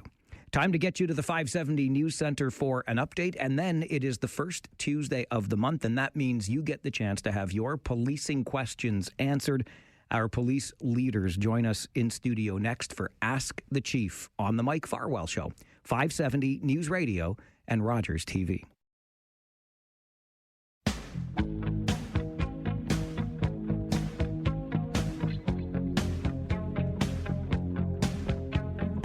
Well, imagine that. It is already the first Tuesday of a new month. And on the first Tuesday of every month, we are joined in studio by our police leaders so you can have your policing questions answered directly by them. So we say good morning to Regional Police Chief Mark Crowell. Thank you for being here. Good morning, Mike. And Inspector Scott Griffiths is with us as well. Inspector, good morning to you. Mike, good morning. Mark, let's start with you if we can, because it was in our news this morning about CCTV cameras. Wilmot was considering it. Waterloo already has. We've talked about this before, but just by way of reminder, what are these cameras all about and how will they function to protect our privacy as the public? Thanks, Mike. Yeah, so this is part of an evolution of technology. We've been looking at jurisdictions across the world, across North America and Canada and Ontario. And really, this is a granting program that was made available by the Ontario government that we latched onto and have a small amount of funding. And then within our own budget, the plan is for us to roll out a small number of CCTV cameras in, I would say, hotspot locations around the region related to crime data, and they will assist with traffic work as well. And the plan is to start with a pilot to see how it can enhance our operations. There will also be ALPR, so automated license plate reader technology on some of the cameras as well. And the whole plan is for us to better connect with our community. And you can imagine some of the things that happen. We've talked about robberies, people fleeing from the scenes of crimes, even stolen vehicles coming and going from our region. When we start to map out cameras across the region in strategic locations, it will help us to understand which cars are coming and going and also to capture evidence as we move along. So the work that's been underway is really an appeal to the various regions and townships, the region, township, and cities to partner with us on the locations and to start with implementing 52 cameras within probably 2026 across the region and to co-evaluate the value to the municipalities, but to our police work as well. So when you know vehicles that are coming and going through a given jurisdiction or past a given camera, does that mean that camera, when I pass by that camera in Wilmot Township, for example, is going to know, it's going to read my license plate and know that Farwell just drove past there? To be determined. Some of them will have that license plate reader technology. And the ones that do, essentially, we will not be actively monitoring the cameras. We don't have the staffing capacity to do that, but we will have the capability to do so. And so the way it works right now is every one of our frontline police vehicles, when someone sees a police cruiser in the street, they have automated license plate reader technology as well. We keep a hot list of stolen vehicles or wanted vehicles. So those searches are happening all the time. So to your question, when you go through a specific location, if there's a reason that your vehicle or a vehicle is flagged because it's a stolen vehicle or it's wanted for some reason, then that would trigger the system, and then that could trigger a response from us. So we really want to impress upon people, this isn't, I would say, the implementation of a surveillance state. We really are just looking to utilize tools and technology that exists and to start to leverage to see, does this give us enhanced capacities? And I can tell you there's lots of examples where we feel this will provide not only enhanced operational capacity, but also safer ways of deploying. So when we know that people are coming and going in stolen vehicles or coming to or from the scene of a crime, we start to map this out across the region and into other jurisdictions as well. We can better follow up on investigations and hopefully hold people accountable. What privacy guidelines must police follow with this CCTV system? Yeah, so we want to ensure this is done with the consent of our community, certainly with the consent of our municipal partners, and following the highest levels of privacy legislation. And what we've learned from other jurisdictions is the more we inform, the more we gain the confidence of our community, and we actually highlight them. So we will have active websites, we will have signage. People will know where these cameras are. And some might say, well, that almost defeats the purpose. But the evidence shows across other jurisdictions is when you start to mobilize the community to say that this is, we're trying to have a crime-free region, a crime-free zone, and using data to inform where these locations have citizen-generated calls for service. We hope to address the issues that exist today, but also find new ways of combating issues of crime and disorder. So we're taking a really slow, I would say, a prudent approach here, and we want everyone to understand what we're doing, but also to support what we're doing. There's no secrets, and I've said to you before, tongue-in-cheek, I believe we're already living in a surveillance state. with private cameras and businesses and malls and retail locations and dash cams, door cams. Everything that we do will be, right out in front for the community to know about and to see it as we roll out these plans. All right. Speaking of crime, here we are, just the 3rd of February, and some concerning violence, at least from where I'm sitting. We've had a fatal stabbing already this year, a shooting. How concerned should we be? How concerned are regional police at this point? Every time that we sit with you, Mike, I would say we should be concerned. For a few years, we've been saying we can't be complacent, that every time we have an act of violence, a homicide, a shooting, stabbing, whatever it is, we can't just look at it as a statistic. It's a human being. It's a family. It's a neighborhood impacted. So, we have had a good response to the stabbing homicide incident from January 23rd, where within a few hours we apprehended somebody and they're now facing charges for second-degree murder. And we have had good cooperation with the shooting that occurred in Kitchener on January 28th. So the response so far has been robust and appropriate. If you take a step back, everything related to crime suppression in terms of our priorities remains the same. Gun violence, acts of violence such as this are our top priority. And so we've learned a lot, and we've made some good strides in addressing these issues of the highest level of violence. All right. Yeah. Scott, if I swing over to you, we've laid some charges now in connection to that real tragedy in Cambridge where a 3-year-old child was struck by a vehicle, the driver of a vehicle. Among the charges, obstructed windshield was part of it. Is this to suggest that perhaps in these winter months, the vehicle may not have been adequately cleared of snow? Not in this situation, but unfortunately, due to the fact that the case is before the courts, I can't be more specific. But to say no, that's not the case in this situation. But that would be one of the situations where we could lay this charge. It's a charge that specifically relates to your field of view and your ability to see out of your vehicle, and it gives the officers the discretion to look at the environment that you are in when you're looking out your windshield, and whether it's clutter on your dashboard or something that's affixed to your windshield or any sort of other obstruction, that charge can be laid and can be tried. It takes a while to conclude an investigation like this and ultimately get to charges. Can you share with us the complexity of going through a process like this? Yeah, so these tragedies, especially when it comes to a young child being involved, are some of the hardest investigations for our officers to prosecute. And in these types of fatality investigations, there is an extensive amount of evidence, extensive amount of analysis, and looking at all factors involved, because we want to get to making the right decisions regarding charges or accountability for these investigations, and that takes time because a lot of the details, things like mathematical analysis or toxicology or other factors that we're examining when we're considering these investigations, we have to be. Sometimes it's necessarily a slow process, but ultimately our goal is, and I understand the feelings of pain that parties go through in their grief and in their struggles after the loss of a loved one, especially a young child. But our goal is really to honor that by conducting an investigation that is at its heart, its most thorough and professional. Something else on the roads, unrelated to this, obviously, but we've talked a lot this winter about how awful, how brutal the winter has been weather-wise, and extensively we've talked about this salt shortage that's impacting municipalities across this province.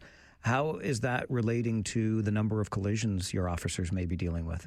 So we took a look at the number of collisions we have reported throughout the region over the winter months of 2024, 2025, and then into this year. And we're looking, last year, we had approximately 4,300 collisions reported in this region. And right now we're trending at about 4,600. So I believe that the weather conditions themselves, like the fact that we've had consistent and persistent snow and ice, will play a factor in that, obviously. But we don't find a connection necessarily between the use of salt, in this sort of analysis.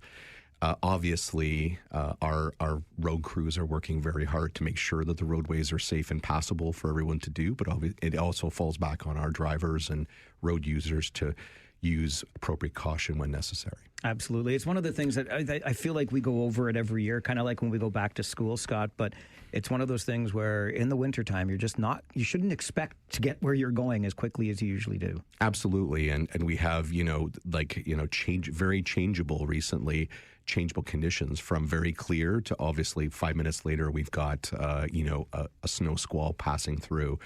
And the ability of our road crews and other city staff to respond to those changes or those immediate things, it can be delayed, obviously, because they were expecting or they have on the forecast something different. So we need people to be aware of that and to adjust accordingly. Inspector Scott Griffiths in studio with us alongside Regional Police Chief Mark Crowell. It is your opportunity to have policing questions answered. Our phone lines remain open to you as we continue Ask the Chief here on the Mike Farwell Show, 570 News Radio and Rogers TV. Roxanne, you don't have to put on the red light. Those days are over. You don't have to say your body to the night. We are in studio this morning with Regional Police Chief Mark Crowell and Inspector Scott Griffiths, who knows everything about everything on our roads in this region when it comes to traffic. And they are here to answer your policing questions. We do this the first Tuesday of every month between 11 and noon. And let's get to the phones and give you the chance to have a policing question answered. Lorraine, good morning. Good morning. I had this experience. I was driving down St. Andrew Street in Cambridge Galt, turning left onto George Street, and a transport truck was parked waiting to turn left onto St. Andrew Street as well. There was traffic coming our way, so then the traffic cleared, and as I was going to turn left, the car behind me gave a great blast on his horn. The transport truck was turning left and would have hit me, but I just wanted to bring attention to the fact that they can't see you when you're down there, and you can't really see what they want to do. Excuse me. So I just thought I'd let you know about that. All right, Lorraine, thank you. Was that St. Andrews and what did you say again? Sorry? George Street. Okay, yeah, I know the area very well. As do I, yeah.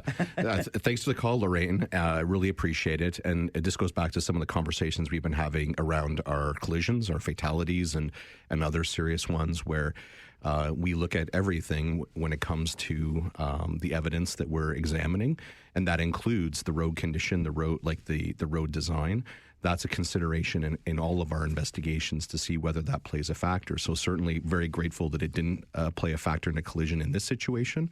But in certain situations, that's something that our partnership with our municipal partners at the cities and the region and the townships can sort of assist in kind of getting information to them about possible issues with visibility in those situations. In Lorraine's example there, too, somebody else was kind of leaning on the horn to get that driver's attention.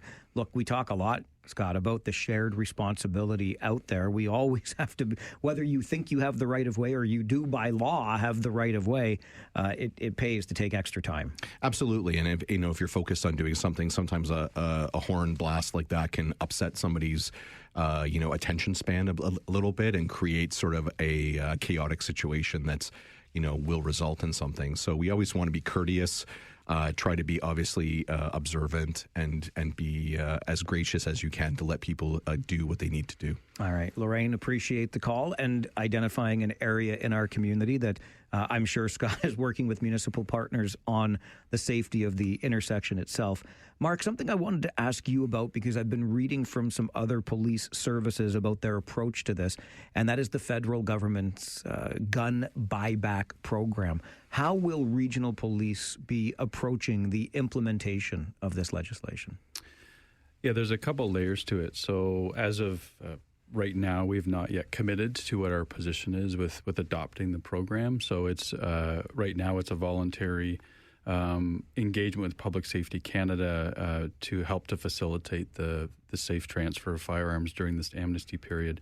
So we're still working through that evaluation, trying to be evidence-based and practical about the opportunity. And then with our board, we'll make a joint decision. So I know some people contact us and they're waiting to hear the WRPS position, and I would say it's forthcoming. And we're trying to be very thoughtful about all constituent concerns about it. That being said, a couple things. One is we will, whatever decision we make, remain focused on illegal firearms, the impact of violent and repeat offenders, and the drivers of gun violence.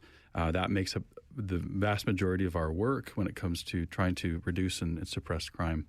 The one thing I'll draw to your attention, though, is as of October 31st, 2026, the number of prohibited firearms that are identified will need to be managed somehow by all citizens in possession.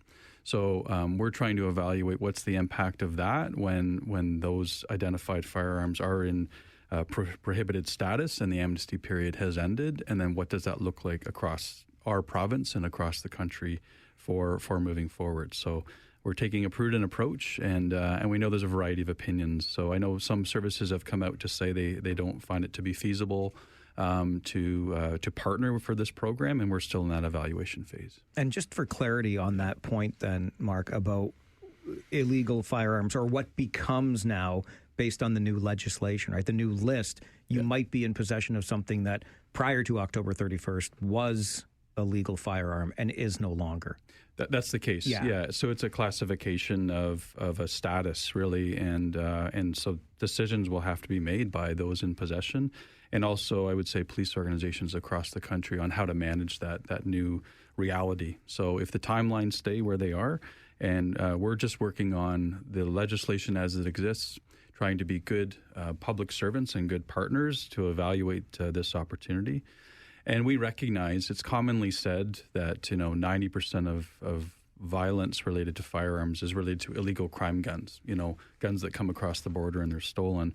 But I'm always careful to point out that doesn't mean we ignore the 10% of violence related to lawfully possessed firearms, such as intimate partner violence. We have at least one homicide a year related to domestic violence, suicide, and also the theft of legally possessed firearms do infiltrate some of the work that we do. So we're trying to see the whole spectrum and support and respect the legislative framework now and then into that future. While we're on the subject, and we talked already about the shooting that has occurred back on January the 28th here in the region this year, what strategies does Waterloo Regional Police use, Mark, to control or suppress firearms-related offenses? Yeah, so we have something called a drugs and firearms team. It's a small team of dedicated, focused investigators, and these are the police officers that people don't often see. They work behind the scenes, usually in plain clothes, but they're really experts in organized crime. And the whole thing is quite simple, is through our intelligence, not only within our region, but talking to people, public safety, policing partners across the province and beyond, who do we know is involved in firearms-related activity? So drug trafficking, any number of things that involve firearms.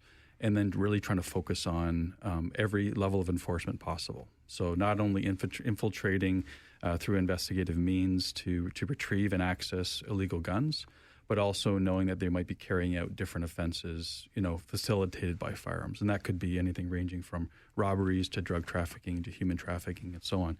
So that's sort of our lead team. But I would say, and you've heard us over every time we're here, our officers are encountering firearms throughout all their investigations. Could be traffic stops that are random or related to traffic. Some of our other investigative teams, such as our street crime teams, our direct action response teams. So firearms, I would say, is our number one focus. It will continue to be so because the level of impact in our community is the highest. We made some great strides last year on driving down the total number of shootings, and we saw a change in the year-over-year number of homicides involving firearms to 24 to 2025. So we're making strides. There's always endless work to do. We're in studio with Regional Police Chief Mark Crowell, Inspector Scott Griffiths, as we get your policing questions answered. Our police leaders right here in studio. Mary will get to your call just after this quick break. And there's a line open for you, too, if you'd like to participate and ask the chief this morning on the Mike Farwell Show. 570 News Radio and Rogers TV.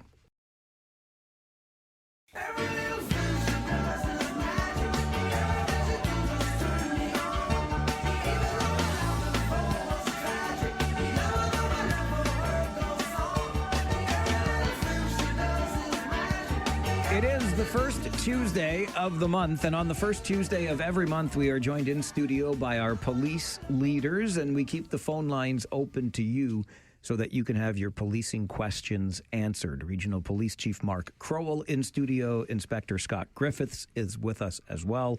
The numbers, as you know, 519-570-2545, star 570, or 1-800-570-5715. Well, let's get back to the phones. Mary, good morning. Oh, hi, Mike. Thanks for taking my call. I do have a quick question or comment for the chief. A road safety thing. I know they love in some places putting "do not turn right" on a red light, and I feel we might need a couple of those near the ion tracks where U-turns are allowed. Like, say, King Street in Northfield, you can do a U-turn, but then if someone coming along Northfield is turning right, and then I just feel that's a safety issue. Like, you know, the person turning right is not expecting someone to do a U-turn, or the U-turn person who's doing the U-turn. Is that ever considered, putting a no right-hand turn on a red light? Mary, I'm going to horn in on the chief's opportunity to comment here and say thank you for the call, firstly. And secondly, yes, I sat on meetings with our ION partners, as well as our traffic services staff sergeant has a standing seat on our regional traffic planners or managers committee. And we have discussed with our ION partners their hotspots. So they do have locations throughout their network that have where they have identified either near misses, and the trains are able to detect collisions, hopefully before they happen, and there's opportunity for the drivers or the vehicle to react. So they oftentimes have data like this, like you're talking about, that indicates that they've had a certain number of near misses and a certain number of active brake activations on the vehicles themselves. And sometimes when it comes to these intersections, like you're talking about, those are ones where we have a lot of U-turns. We have turns left and right across intersections. And obviously, they want to avoid any sort of interaction with their trains, but they also want to increase safety. So we take that information in our meetings with them. We share that with our regional, and they also are seated on the committee with us, with GRT, and we take that to the townships and the cities to evaluate whether they want to install extra signage or want to bring further awareness to that. I can only imagine, Scott, the number of, I don't know if you want to call it open files, but requests that would be made in the conversations that continually happen across this vast region about areas that may need improved safety, be it a ban on right-hand turns on reds or other safety measures put in place. Yeah, absolutely, and it's for varying reasons, right? So we have concerns.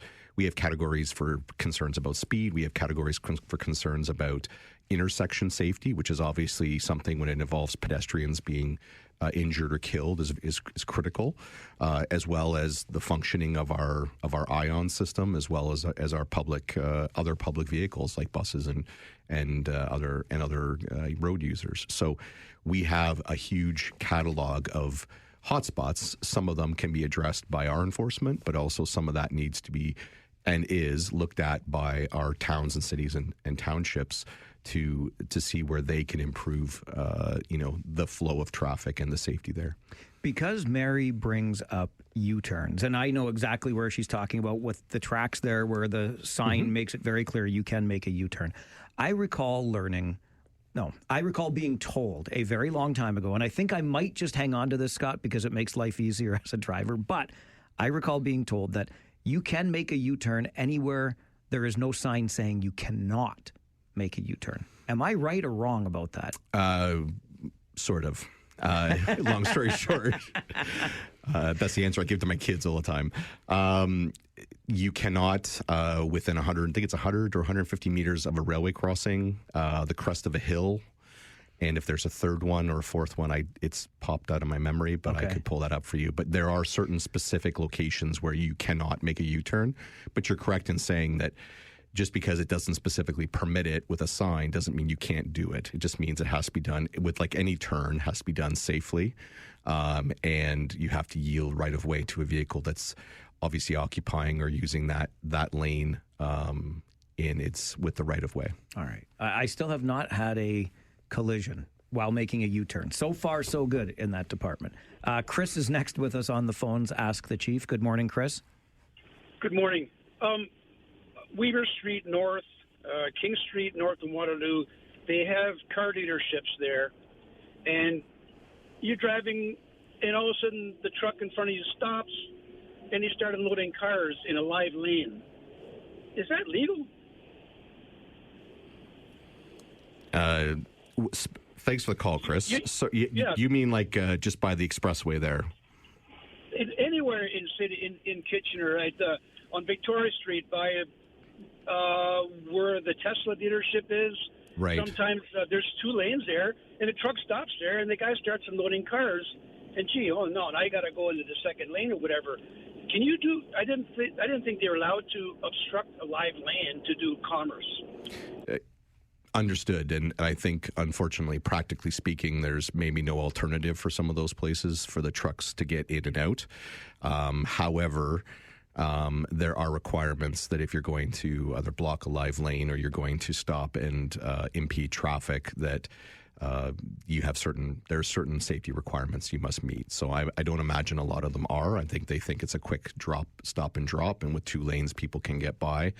But obviously in those situations, we'd be concerned if they're obstructing traffic or blocking it for any amount of time. Yeah, and I can hear where Chris is coming from and sympathize because of the frustration. But having been on a larger vehicle, when we travel on the bus with the Kitchener Rangers and we go places, that's a huge strip mall. There's lots of room. Yeah, but can that bus make proper turns in there? So I'm thinking the same thing about these trucks. Yeah, and it's unfortunate because sometimes these locations are located where places are not easily accessible, like they're not an easy in and out, or there isn't a side street or some sort of facility for doing that. But they really should be planning ahead and trying to do that in a time that is not obstructing, the flow of traffic. It should be done at rush hour, things like that, so that we have a huge backups and frustrating other motorists when that's the case. Yeah, fair points all around. Okay, let's go back to the phones. Is this Brock? Yep. Okay, Brock, good morning. Oh, it's Ray. Ray. Yeah. I don't know how I got Rock on my phone line here. I don't know how we got from Ray to Rock, but hey, you can be rock and roll Ray this morning. Okay. Yeah, you're right. Okay, Mike, got a question for the police chief. And also, is the other gentleman there from the city? No, Inspector Scott Griffiths is also a regional police officer. Oh, okay. Just for the chief then. Okay. We live on Hoffman Street, and it runs between Highland and Ottawa. And that street right now is not safe because of the snow, number one. And number two, we don't have to go to Grand Bend to watch the races because we can watch them going down this street. The speed limit is 40, and that means nothing. They come flying down through here, and then they come up the side street, up Meinsinger Street. There's a stop sign. That don't mean nothing. They go flying around the corner. So with the kids coming from school and going to school, somebody's going to get killed, and it's going to be bad because when it happens, they don't stop, and the speed, unreal. Thanks, Ray. I appreciate the cluster of concerns that you've brought forward, and this is why we do this program. It's to hear from our citizens, and so some of the things you've described are, I would say, seasonal and extra specific to the narrowing of streets that we have right now because of the buildup of ice and snow. And we know that our municipal partners are trying to attend to that, and it takes a lot of work to take that snow somewhere and make that happen. But the rest of it, in terms of the speed and the stop sign, those are things that we will bring to our road safety team and ensure that we can have some dedicated visibility enforcement however possible. So we really appreciate your call.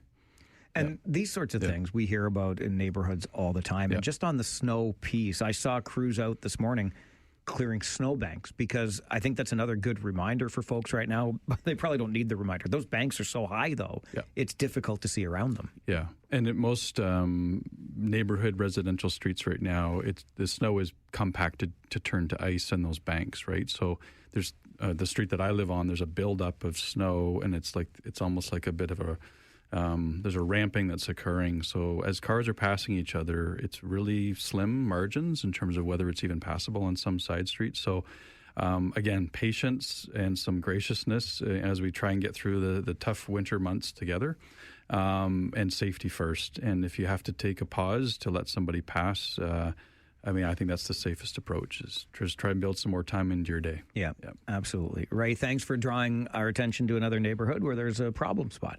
Next, we go to Jonathan. Good morning, Jonathan. Good morning, Mike. Two things. Thoughts and prayers go out to the South Alberta Mustangs, who lost 3 players in a car crash yesterday. Absolutely. We would concur with that for sure. And I Googled the U-turns. Highway Traffic Act, Section 143, have to be able to see 150 meters in both directions. Prohibited on a curve or the crest of a grade where traffic cannot be seen. Railway crossings cannot be within 30 meters, and bridges/tunnels cannot be within 150 meters. There we go. Jonathan, thanks for that. Scott, I guess you have friends trying to make you look as smart as you actually are. Jonathan's my research department for me. That's fantastic. Thank you for your interest in the Highway Traffic Act, Jonathan. We'll just call you Inspector Google from now on. Jonathan needs Google. You had it off the top of your head. I got most of it, not all of it.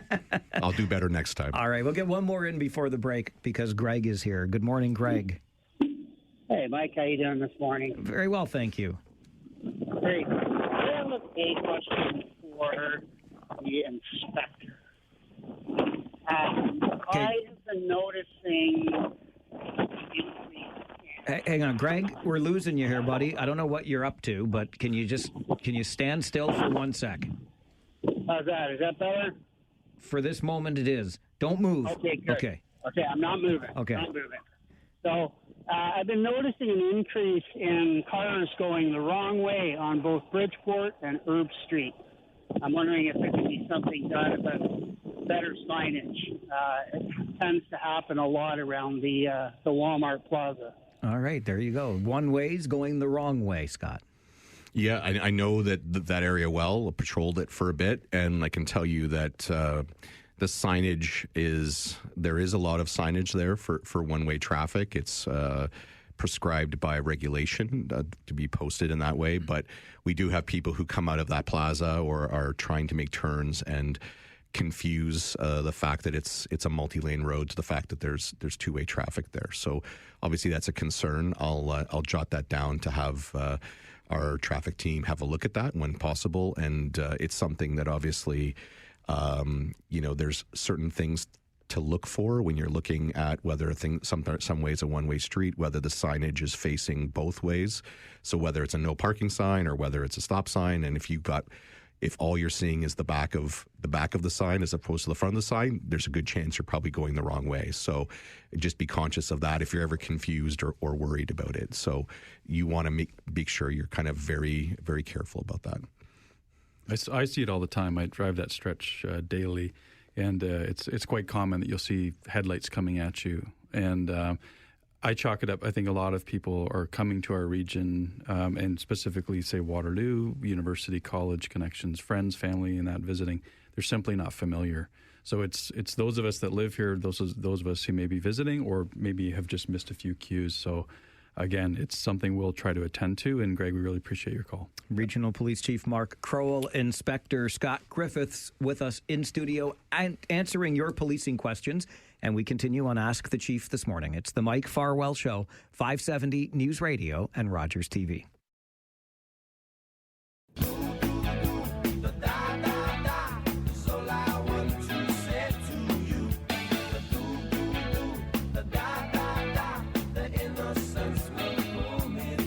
Our final minutes this morning with Regional Police Chief Mark Crowell, Inspector Scott Griffiths in studio, having your policing questions answered on Ask the Chief.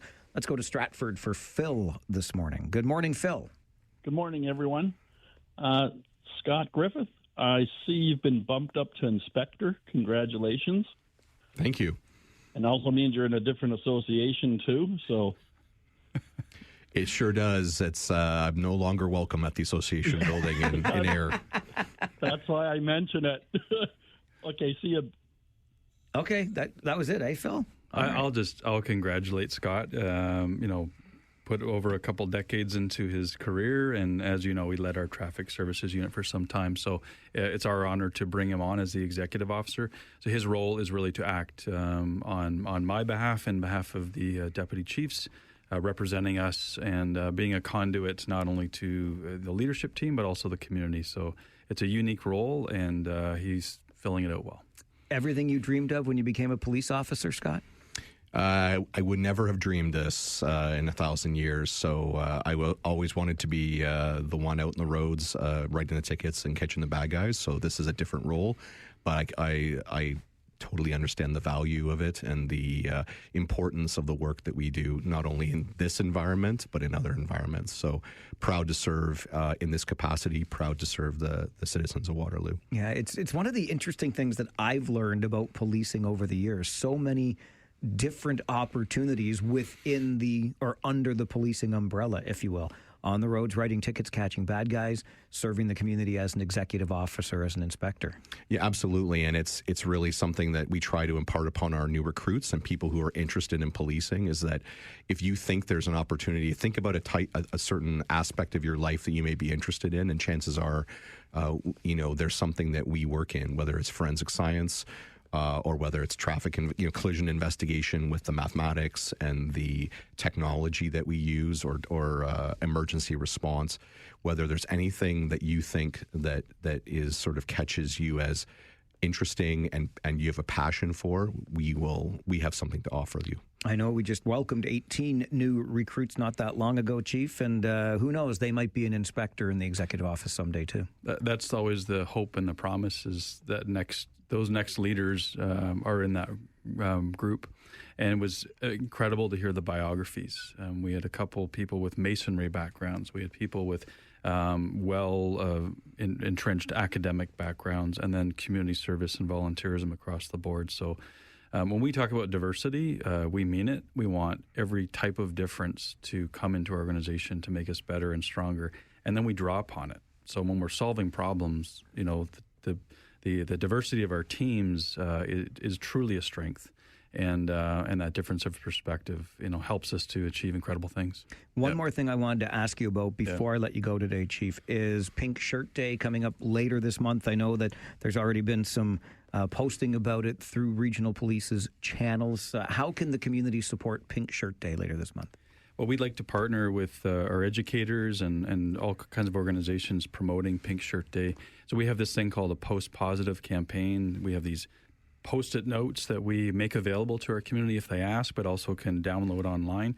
And then we just encourage sort of a display of art or acts of kindness where people can write down positive, kind messages to each other. And then people do all kinds of creative things with them. So it's been several years we've had this up and running, and we take it really seriously. It's amazing, the mindset of kindness and how we can all learn and act with kindness every day, and whether it's at work, at home, in the community, and especially for our young people. And this, bullying is something that happens everywhere, and as police leaders and community partners, we want to ensure we're supporting everyone to be themselves and to support one another. Kindness can be contagious, and this is a very good thing. Yeah, and even your attempts to have the jackwagon, non-jackwagon recognition goes a long way, and I mean that. It's leadership, and there's so much cynicism out there. Let's continue to be positive every chance we can. We try. It's the one little thing we can do in between complaints on this show. Regional Police Chief Mark Crowell, Inspector Scott Griffiths, thank you as always for being here, and we'll talk to you first Tuesday next month. Thanks, Mike. First Tuesday of every month at 11 a.m. until noon, your policing questions answered by our police leaders right here through the show. We're going to get you an update from the 570 News Center, and then phone lines remain open for your Talk Back Hour. That's coming up on the Mike Farwell Show, 570 News Radio and Rogers TV.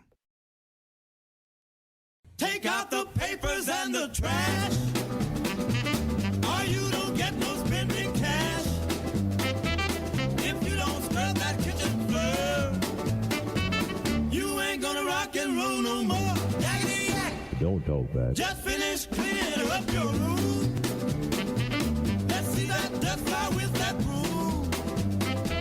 Get all that garbage out of sight, or you don't go out Friday night. Yakety yak. Don't talk back.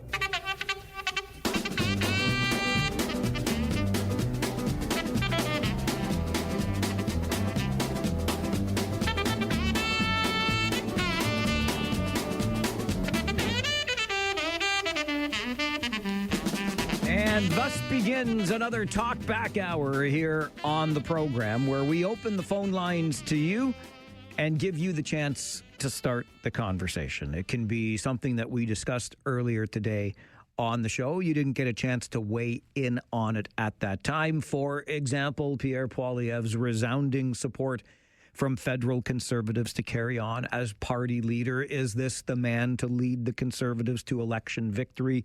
Or how about the line-by-line budget detail that will be made public to residents of Wilmot Township tomorrow following a motion adopted unanimously at a budget meeting last week? Why don't all of our municipalities do this? Why doesn't every government do this? Just put it on there, budget. Let us go into the weeds if we're the type of people that like going into the weeds on those numbers like that. Why the heck not? And I do want to touch on something that I brought up at the beginning of the show today, because clearly I got too fired up about the 4-time convicted drunk driver and glossed over because a couple of you sent emails. And I had started with the fellow in Guelph, 36-year-old man, released into the public by Guelph police because they had to. It's not the police's fault in all of this. But as soon as he was released, police were letting us know what a danger he poses to the community and telling us all to be on alert, because that's what we need in our days, right? We need a warning from police about how dangerous this person is that they have just released from custody. And sure as the day is long, 2 hours later, he was rearrested. I cannot for the life of me understand a system that allows for this. I can't. I don't want to be too difficult on anyone involved in this case, but systemically, we've got a real problem here if the people charged with upholding the law and protecting us as a public are telling us this person is incredibly dangerous, be very careful out there. Why is he being released? What is within our system that allows that release to happen in that moment? It doesn't make any sense to me.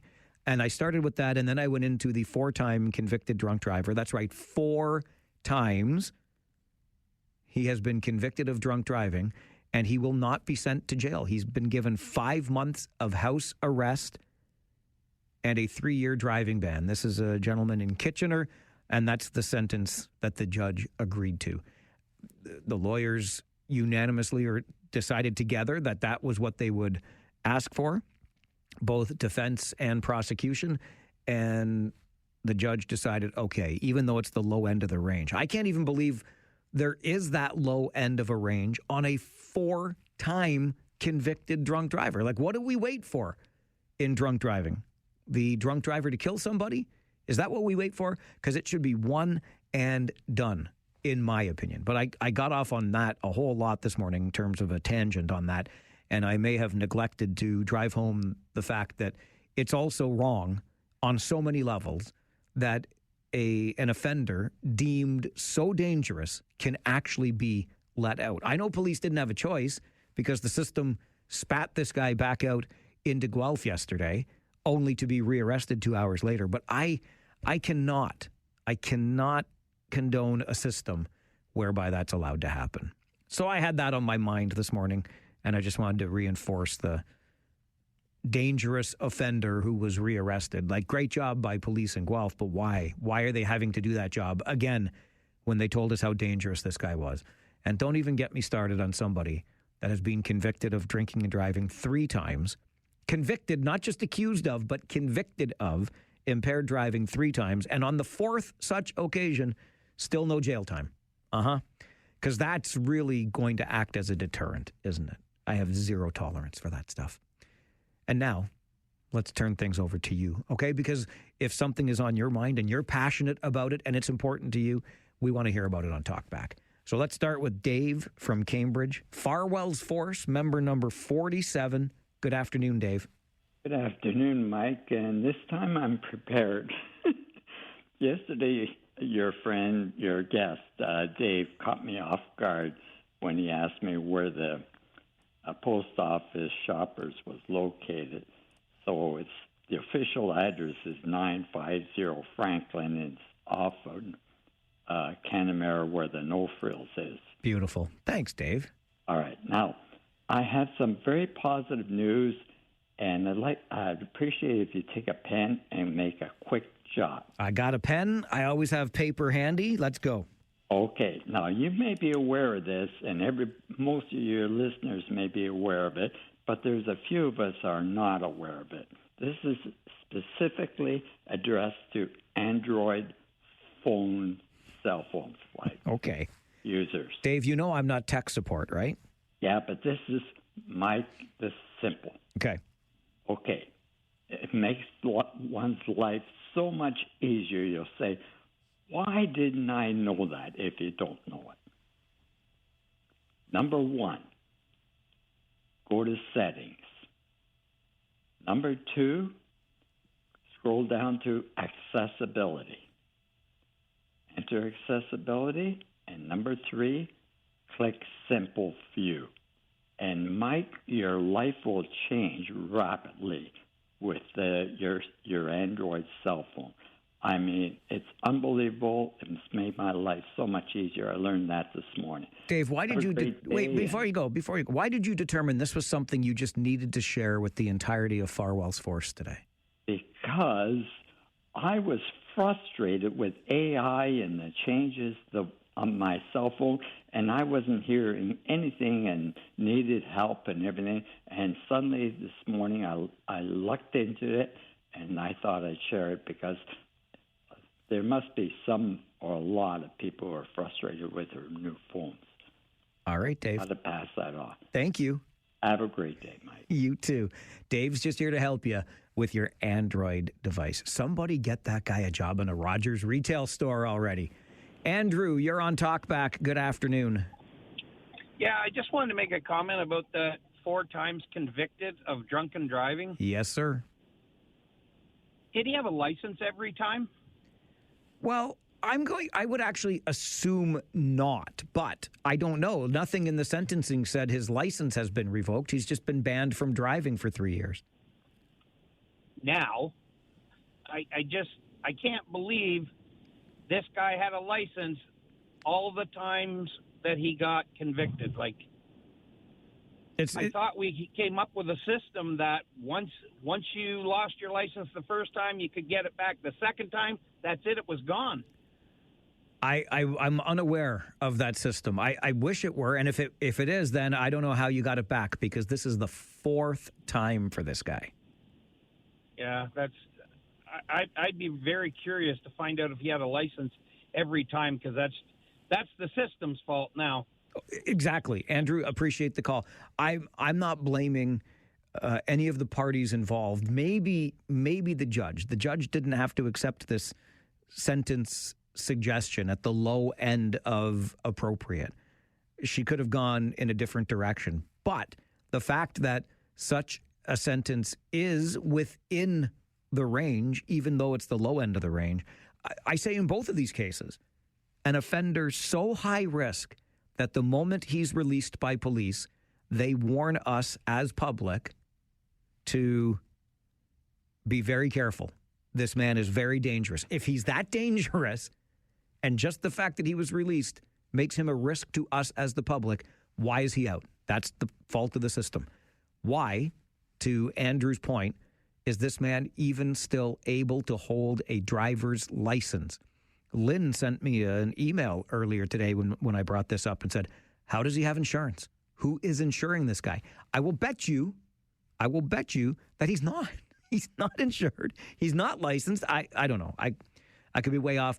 It's a system problem, and it is as frustrating as all HE double hockey sticks. Talkback continues on the Mike Farwell Show this afternoon. This is 570 News Radio and Rogers TV.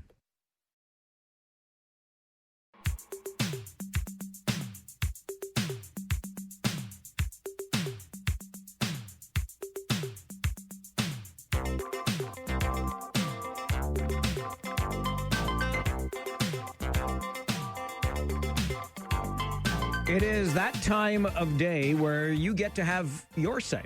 Make the phone call and start the conversation, either a reflection on an issue that we've discussed today or something else entirely, because if it's important to you, it's important to us. Let's get back to the phones. Gord is with us on Talkback. Good afternoon, Gord. Hello, Mike. Hi, Gord. It's Gord Harris calling. How you doing? Oh, Gord Harris, you might be able to help out with a thing or two on this, Mr. Harris Law. Yeah, unfortunately, I don't have enough time to correct you, but I'm about to go into an appointment. But your frustration is misplaced on the sentencing for drunk driving. It's almost impossible for a judge to reject a joint sentencing recommendation. So if there's any concern whatsoever, it should be directed at the Crown Prosecutor's Office. And you have to remember that, that is the agency that is there to protect all of us. They represent the state, not the victim, if any. And, this is, I don't know enough about this case, but it might have been a roadside check or something that's not involving an accident. So if you make a joint sentencing recommendation, it has to be a most egregious recommendation for the judge to reject it. And you think about it, if the judge didn't follow the recommendation, what's the first thing that's going to happen? The sentence is going to be appealed, and it's going to go all the way up the court system chain and cost taxpayers a lot of money. The other thing that you might want to consider is, this is a negotiated outcome between counsel, and there might have been good reasons for the sentence. Maybe there were some problems with the investigation. Maybe there was a strong chance the charge was going to get thrown out. The Crown Prosecutor might have been in a position where it was better to secure a conviction than perhaps get the charge tossed altogether and not secure a conviction at all. So there's a lot of things going on behind the scenes that we might not know, and it's very difficult to critique. But I would not criticize a judge ever for following a joint sentence recommendation, and I think that's misplaced. And we have to be very careful when criticizing the judiciary, because they're not really in a position to defend themselves, and they're not supposed to. And we very recently saw all three levels of court in Alberta provide a written press release because of the level of critique that was happening out there when they're not supposed to say anything. So it's up to officers of the court like me to stand up and protect them when they're not in a position to speak for themselves. But if you've got questions about the case in general, I would be barking up the Crown Prosecutor's Office and not complaining about the judge, because again, there might be good reasons for it. On another day, I will talk to you about the corrections and conditional release system, but I have to go to my appointment. So thanks for letting me rant a little bit. Thanks, Gord. I appreciate it. Gord Harris, good friend of the station and the longtime supporter of our Harris Law pregame show of Kitchener Rangers hockey. I guess if I keep this up, he might change his mind. Don't ever change your mind, Gord. We love you. And look, again, my main complaint is with the system itself that even allows for such leniency on a fourth time. A fourth time. I have a really hard time with that. And it's interesting because I received an email earlier today from another lawyer who said to me, why are you picking on the lawyers? The judge doesn't have to go with what the lawyers presented to her. So look at that. But Gord, I appreciate your expertise in this matter. I will just say, as a member of the public, and I know I am a member of the public with access to this microphone, and I take that responsibility very seriously. But as a member of the public, I am expressing publicly my sincere concerns with a 4-time conviction and still walking out of there with the ability to get behind the wheel again. I have a problem with that. And if I have to take it up with the Crown Prosecutor's Office, then I will certainly do that. And I know, going up the chain from there, provincially to our Premier's office. Doug Ford, where are you on this? Kyle is next on Talkback. Good afternoon, Kyle. Good afternoon, Mike. I have a problem with it as well. I have a problem with the people that drink and drive because there are so many different ways you can get home. You go on your phone, you could text somebody, you go on an app, you could request somebody to pick you up. You could dial a star number and a taxi will show up. You could call a friend. You could not even drink real beer. You could have non-alcoholic beer and still have a good time. There's so many options to get home.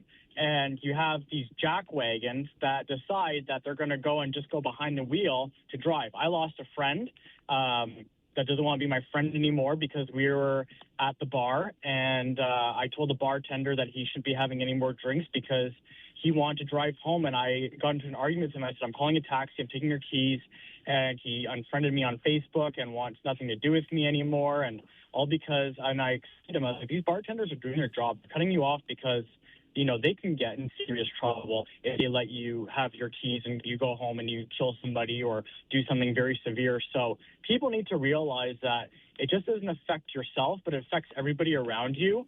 And I have no tolerance for it at all whatsoever, Mike. So I just wanted to give my 2 cents on it. Thanks, man. All right, Kyle, thanks for your 2 cents on that. We'll go next to Preston. Paul. Good afternoon, Paul. Good afternoon, Mike. What a beautiful, snowy, rotten day. But I am totally on your side when it comes to this 4 times being convicted. I'd like to know how much money this judge is getting kickback for.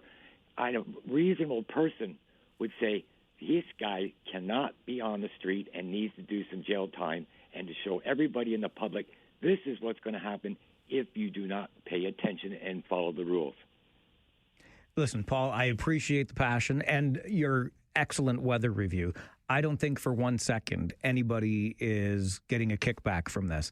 I think for more than 1 second that we have a systemic problem here that needs to be remedied. The penalties for drinking and driving are far too light, in my opinion. John, good afternoon. Hello, yes, I'm with you. It is a systemic problem, and I'll tell you exactly what I think it is. But the Americans are light years ahead of us on this because they're public prosecutors, and their judges are elected, not nominated by the ruling political parties for rewards, for political favors, and cannot be removed except by the Law Society, which, of course, circles the wagons like crazy in the States. With all their other problems, they are far ahead of us in this because if people do things like this, you vote them out. And that corrects the problem because they're not there to do these things anymore. It is definitely a systemic mess. So I'm not saying their system is wonderful or perfect or anything else, but in this, they are much ahead of us because there is accountability. There's none in Canada.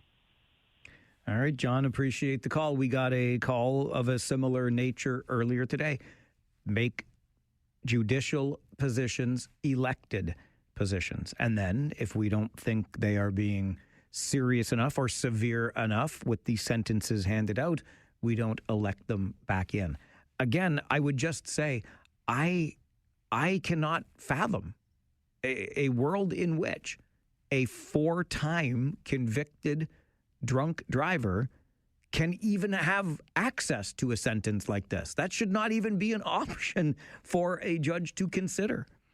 And I guess if you allow that option for the judge to consider, you run the risk of the judge very much considering it.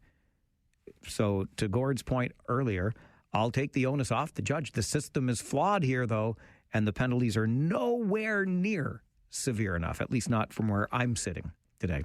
Talk Back continues. Have your voice heard on the Mike Farwell Show, 570 News Radio and Rogers TV.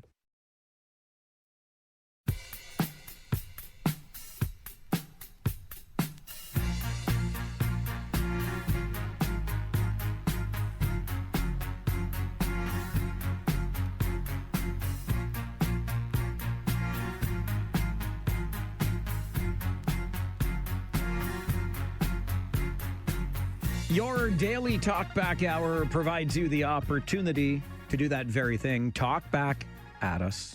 Just pick up the phone, make the call. We're here to answer and engage in conversation. Tom, good afternoon. How are you, Mike? Condolences for the 3 boys that passed away. In Alberta, in that crash. Yeah, it's terrible. It's, people love our game, so all the best to the families. That's it. Thanks. Okay, Tom, thank you very much. It is, it cuts close to the bone when we hear about tragedy involving hockey players, particularly while en route to a game like the Humboldt Broncos all those years ago, back in 2018, and these young men on their way to a practice, 3 of them killed in Alberta yesterday. Difficult stuff, to be sure. Greg is next on Talkback. Good afternoon, Greg. That's Greg, 38. Farwell's Force, member number 38. Yeah, okay, just a few comments on the topics now that I'm in the truck and heard them. Like, yeah, I'm as mind-boggled as you as to, what you've all been saying, so I don't have to get specific there. But it's fun, like, if you try to think back, like, I don't know when the criteria was established, but, like, what were they thinking? Like, who could actually say, like, all right, here's the law, here's the criteria type of thing, and that makes sense. Yeah, release somebody who's still dangerous. Like, that boggles my mind as to who and what mentality even, wrote these, laws the way they were. But at the same time, he said, okay, whoever released them is not in a position to override the rules. Well, who is? And are they that thick, too, that it's like, hey, like, I can't picture anybody thinking it makes sense. That's the thing. Like, but somebody's got to be in some kind of authority position to do something about it. And do you know who that would be? Like, what level? Federal and or provincial, depending on which laws we are talking about. And I think what you're getting here, Greg, is a committee, the work of a group of people. And as has famously been said by a host on this radio station prior to me, a camel is a horse made by committee, because you just can't, you don't come up with anything that makes any sense. Well, is there not someone that has some sense that can sort of say, it's got to change? Like, I don't know. It's mind-boggling that it's even the way it is. That's the thing, and that it goes on like that, because I can't see any situation where, okay, that's a good thing here. Someone who's probably going to hurt you. Here he is. So, okay, so that was just one thing there, just questioning as to is somebody out there that could change it. And regarding all the snow and the ramps and stuff like this, yeah, definitely tragic situation. But at the same time, how many years has that ramp been there? And there's probably been snow there, on the edge every year, and like I'm just wondering, it's another reactive as a proactive kind of move, which I'm not sure any one person can be blamed for, because look at all the cars that haven't had a problem all this time, and so I don't think it's time to really sort of jump and analyze and all this stuff that's going on just because of a 0.00001%. Happen to, end in a tragic situation, because all these years, nobody else has. So just a thought.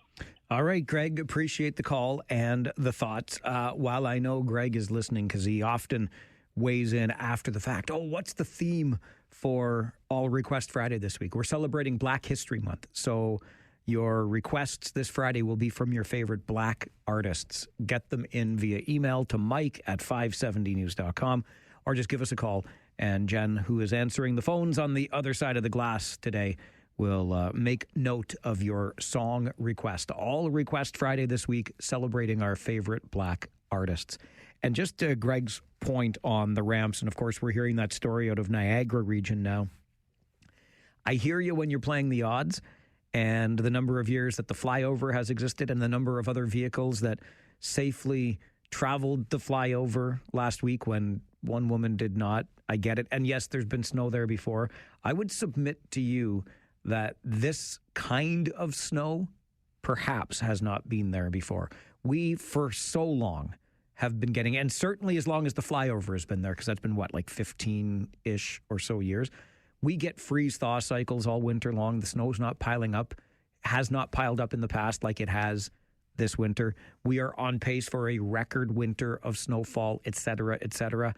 I'm not ready to just close the book on the fact that the road was plowed well enough, to be honest with you. Whether the snow was on the shoulder or not, I think we needed to be more on top of when we cut down those snowbanks. I really believe that. And I don't think we were on top of it because we're not used to having these kinds of snowbanks. And I just don't think we were paying enough attention to it. That's just me. George, Cambridge, you're on Talkback. Good afternoon. Yeah, Mike, it was very well said, by the way, what you just said about the flyover ramp. But I wanted to call in to let the people know I want to congratulate Jack Purdom himself, OHL Player of the Month. I don't know if anyone has done that yet, but I think we should for sure give this guy some props. He's a great player. George, appreciate the call. A Chicago Blackhawks fan, rooting not just for a Kitchener Ranger, but a Chicago Blackhawks prospect. And yes, your very own Jack Pridham, we call him Prids around the rink, is your OHL Player of the Month of January. The month of January belongs to Prids, and good job by Jack. Doug is next on Talkback this afternoon. Farwell's Force, member number 14. Hey, Doug. Hey, Mike, how we doing? Good. How are you? Not bad. 2 points to make. With this freezing temperatures and all that, even the snowbanks that are along 85, along the walls and that are on like a slope, should be enough to trip a vehicle over. I don't know if they would be enough, but I hear where you're coming from. Those are big snowbanks. Yeah. Also, a second more serious note. Not sure if the listeners are all aware that at 2:30 there'll be a plane landing in Trenton Air Force Base, bringing Gunner Sebastian Holloman's body back home. It'll travel from Trenton down into Toronto to the coroner's office there. And if anybody's near one of the bridges on the Highway of Heroes that can get out and support this guy. I also have a grandson that's in the same platoon over there as well right now. So this one hit pretty close to home. So if anybody can get out there and support Sebastian, our thoughts and prayers obviously to his parents. And at some point there will be another trip from the coroner's office back to Hamilton where he is from. So if anybody can get out and support him, please do so. All right, Doug. Thanks for the call. Appreciate that sentiment as well. I have a feeling there will be some support on those bridges along the Highway of Heroes. That's why it is so named, and usually folks in that region know when somebody is coming through, and they'll wave some Canadian flags or do something else in support. Great reminder to us. Paul, you're on Talkback. Good afternoon. Good afternoon, Mike. It's funny, I talked to someone on Sunday afternoon who had gone through the flyover after the cabin before the unfortunate incident that happened. And he did tell me that the road was icy. It wasn't salted sanded or whatever. Yeah, the banks were there, but even on that black pavement, he found the back end of his vehicle slipping out, so he had to slow down and just take it a little bit more carefully. Now, incident like that, sad, I get it. We don't really know what happened unless cops have videotape or something to see what happened with this poor woman. Whatever. We'll figure that out later. Since we're talking about cars and on the road, I've got to stress to people, look down at your dash a few times while you're behind the wheel. Do you see that little blue light on your dash? That means your high beams are on and you're blinding the guys that are coming towards you. just pull your turn signal back. Like, it's as simple as looking down and seeing that there's a blue light on. If people don't do this, you know, I'm constantly flashing people that are coming towards me that they have their high beams on, and they're looking at me like, what are you doing? Come on, get on the ball and do the right thing. And you know what else, Mike? Slow down, be safe. I'm coming up north on Highway 6. I've gone through 2 wicked whiteout of flurries coming up Highway 6 from the QEW. I'm not doing 100. I'm doing 85. Slow down. Just be more careful and wait for something to happen. At least you'll be prepared. You know, it's as simple as just slowing down. And for the guy riding my behind, slow down, because if I have to lock him up for something, you're going to be eating my bumper. Again, everybody be much more careful on the roads, especially with the winter from HE double hockey sticks that we have this year. Thanks, Mike. Thanks for letting me get it out. Amen, brother. I appreciate it. I love the use of HE double hockey sticks. I can picture you on that stretch of Highway 6 headed north. I know it so well. I've traveled it so often. And I really hope that guy behind you is listening and realizes that he's following too closely.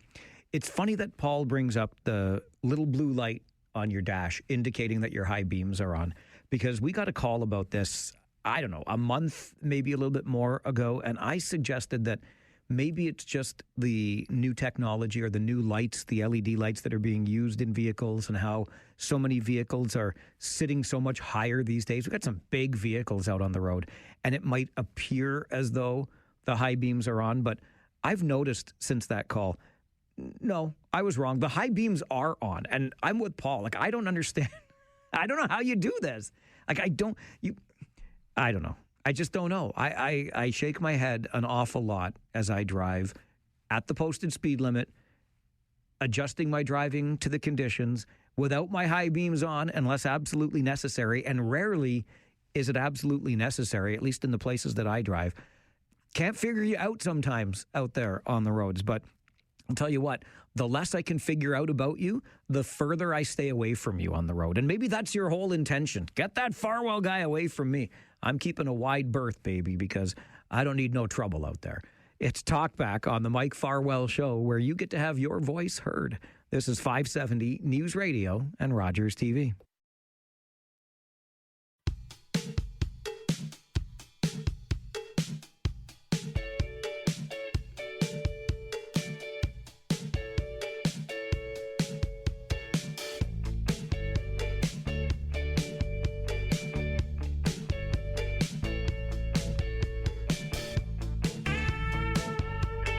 Okay, you Larry and Lucy latecomers, you're running down the clock here on our Talkback opportunity before we turn things over to Now You Know with Rob Snow.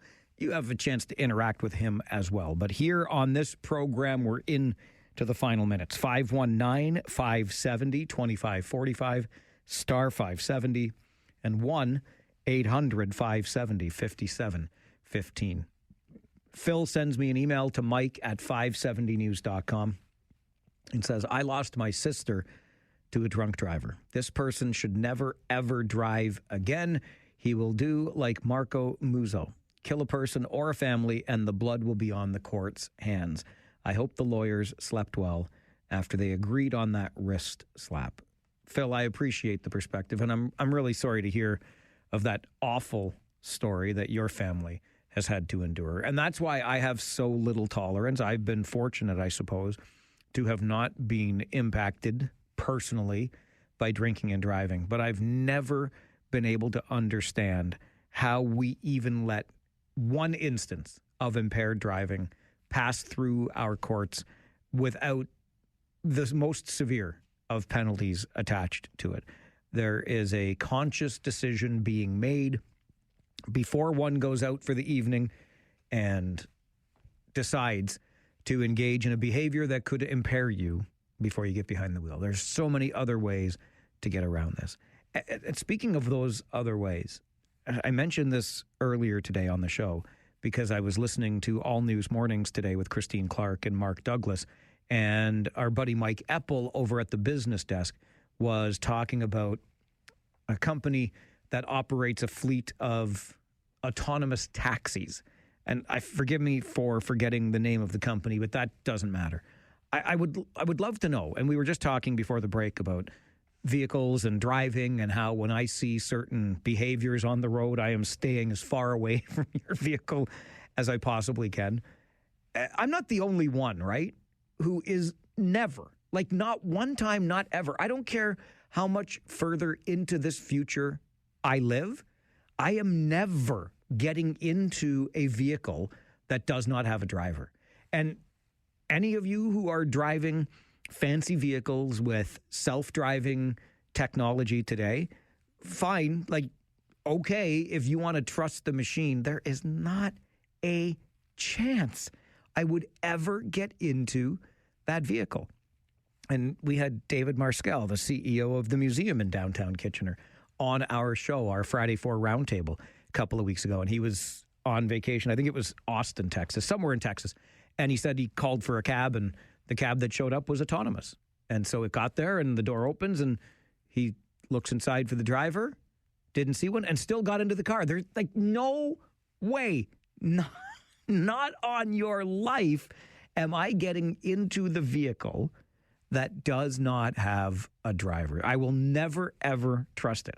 I already feel like I'm living enough in the Jetsons world, to be honest with you, with, you know, all of the flying vehicles and robot dogs. Not that we've gotten there yet, but it's forget it. Just no. No. I will drive the car. Thank you very much. I will not trust the computer to do it. Let's go to Lorraine on Talkback. Good afternoon, Lorraine. Hi. I live on a crescent with a wedge, like a piece of pie wedge-shaped property. I have no grass on the front, trees and rocks and all that stuff, and along the sides of the house, it's all ground cover and bushes and trees. And then in the back, I have something called echo grass that grows about 6 inches tall, and then it just flops over. It doesn't grow any taller. And you really only have to mow it about once or twice a year. I do it late in the fall so that it doesn't have any mold and stuff underneath it. And then in the spring, I just have a look at it, and sometimes I could just give it a good break. And I have got that sometimes only just once mowing a year. I have and it's a very small piece. It's about 10 feet wide, and it goes in a horseshoe shape. And then I've got another island of trees and gardens around the outside. So it's really, really eco-friendly, and I don't have to do too much work. Why were you so motivated to tell us this today, Lorraine? Well, you were talking about grass earlier somehow. Not the good stuff. Just lawns. Oh, Lorraine, I love it. I thank you for the call. Yes, I was talking about the man in Mississauga who let his property get so overgrown, and the city of Mississauga received so many complaints that they went out, the city did, mowed the man's lawn for him because it was over the standard set by the city, and then sent him the bill. And he took this all the way to the Supreme Court and won the case. He said, this is better for the environment. It increases biodiversity. I'm contributing to the improvement of global warming, all these different things.